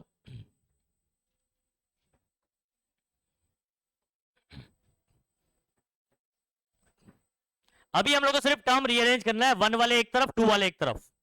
इधर पे 1 किसके साथ है, देखो ये 1 है P1, इसको थोड़ा सा ओपन कर लेता हूं, P1 माइनस P2 प्लस, ठीक है, H1 रोजी या रोजी H1 minus rho G H2 is equal to half rho V2 square minus half rho V1 square. ये बच्चों आपको यहां पर 1 और 2 वाले टर्म दिखाई दे रहे होंगे, है ना? मेरे पास 1 वाला टर्म कौन कौन सा है, मैं हाईलाइट कर देता हूं, एक P1 है, रोजी H1 है, और यहां पर आपको दिखाई दे रहा है माइनस ये करके, है ना? एक तरफ कर लेते हैं, 1 वाले एक तरफ, 2 वाले, P1 तो यहीं पर है, रहने देंगे, रोजी H1 है यहीं रहने देंगे, ये 1 वाला इक्वल के उस तरफ है, इधर लेकर आओगे तो क्या हो जाएगा, प्लस हो जाएगा, तो क्या लिखा, plus half rho V1 square. अच्छा 2 वाला कौन है, ये 2 वाले कौन से टर्म है, गौर से देखिए जरा इसको उधर भेज दो, ये उधर भेजूंगा, माइनस P2 क्या हो गया प्लस P2, ठीक है, माइनस रोजी H2 क्या हो गया प्लस रोजी H2, और ये वाला टर्म ऑलरेडी इधर का इधर, तो आपका एक्चुअल में यहां पर कितने टर्म आ गए, 1 2, समझ आ रहा है, नहीं समझे? ठीक है, तो एक्चुअल में ये आपका प्रेशर वाला टर्म है, ये आपका कौन है, पोटेंशियल एनर्जी वाला टर्म है, देखो mgh होता है ना, यहां पर क्या है रो जी एच है, तो पोटेंशियल एनर्जी का टर्म है, potential energy per unit volume बात कर रहे हैं। ये वाला क्या है, हाफ mv स्क्वायर हुआ करता था ना काइनेटिक एनर्जी, तो kinetic energy per unit volume वाला टर्म है, ठीक है, तो हाफ रो V1, तो बेसिकली एक काइनेटिक एनर्जी का टर्म हो जाता है, एक पोटेंशियल एनर्जी का और एक प्रेशर वाला, इन तीनों का सम, इन तीनों के सम के क्या है बराबर है। अब इसको समझो,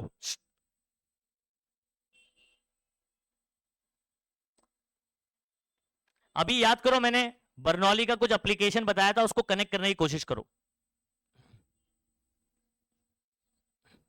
बर्नौली बोलता है कि इन तीनों का सम, बर्नौली क्या बोलता है, इन तीनों का सम हमेशा क्या होगा, कांस्टेंट रहेगा। इसका क्या मतलब है, फॉर एग्जांपल मैं अगर एक ट्यूब ले लेता हूं,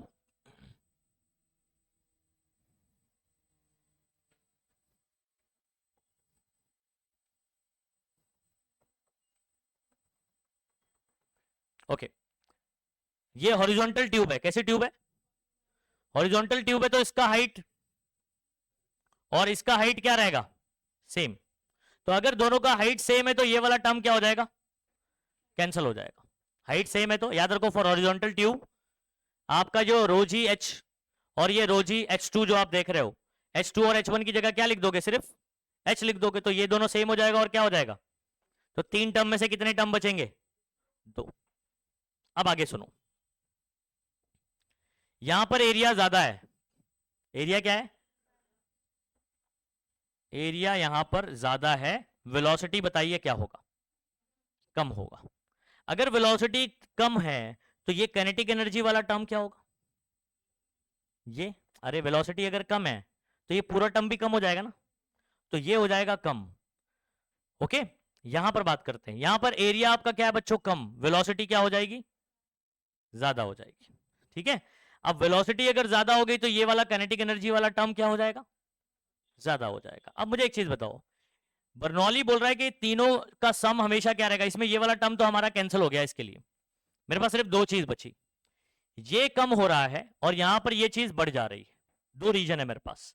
अगर ये कम हो रहा है तो इसको क्या होना पड़ेगा, यहां पर बोलो बोलो जल्दी, अगर ये कम है तो इसको क्या होना पड़ेगा, बढ़ना पड़ेगा, अगर ये ज्यादा हो गया है तो इसको क्या होना पड़ेगा, ताकि इन तीनों का दोनों का सम इन दोनों के सम की क्या हो जाए, इक्वल हो जाए। तो बर्नौली ऐसे बता रहा है अपने को।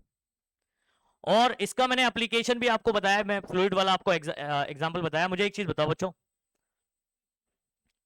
जब ये वाला हम लोग डेमोन्स्ट्रेशन कर रहे थे, ये डेमोन्स्ट्रेशन कर रहे थे जब, ठीक है, यहां पर वेलोसिटी अगर क्या हो जाती है, बढ़ जाती है, जब मैं ब्लो करूंगा तो वेलोसिटी ज्यादा हो जाएगी। वेलोसिटी अगर ज्यादा हो जाएगी तो प्रेशर को क्या होना पड़ेगा, कम होना पड़ेगा, नहीं? बोलो सही है? ठीक है, तो जैसे ही आप ब्लो करते थे तो यहां पर प्रेशर कम हो जाता था, क्योंकि वेलोसिटी बढ़ जाती थी, काइनेटिक एनर्जी का टर्म बढ़ जाएगा, प्रेशर को रिड्यूस होना पड़ेगा, ताकि इन दोनों का सम इन दोनों के क्या हो, बराबर हो। ठीक है, ये देखो,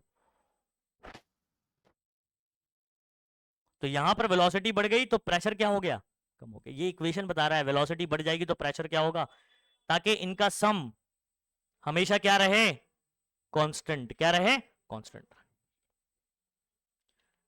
आया समझ में कुछ? अब बर्नौली इक्वेशन क्या बन रही है, ये फाइनल बर्नौली इक्वेशन सभी बच्चे याद करेंगे। क्या बर्नौली इक्वेशन बना, P1 प्लस, देखो एक प्रेशर वाला टर्म है, एक पोटेंशियल एनर्जी का टर्म है, एक काइनेटिक एनर्जी का टर्म है। तो आप क्या बोलोगे, प्रेशर P1 प्लस रो जी, जहां mgh बोलते थे वहां बोलना है रो जी h1, जहां पर हम लोग काइनेटिक एनर्जी का हाफ mv स्क्वायर बोलते हैं, मास की जगह डेंसिटी बोलना है, half rho v1 square is equal to what, P2 plus rho G h2 plus half rho v2 square. तीन टर्म है, बस आपको ध्यान रखना, एक प्रेशर वाला टर्म है, पोटेंशियल एनर्जी का टर्म है, काइनेटिक एनर्जी का टर्म है।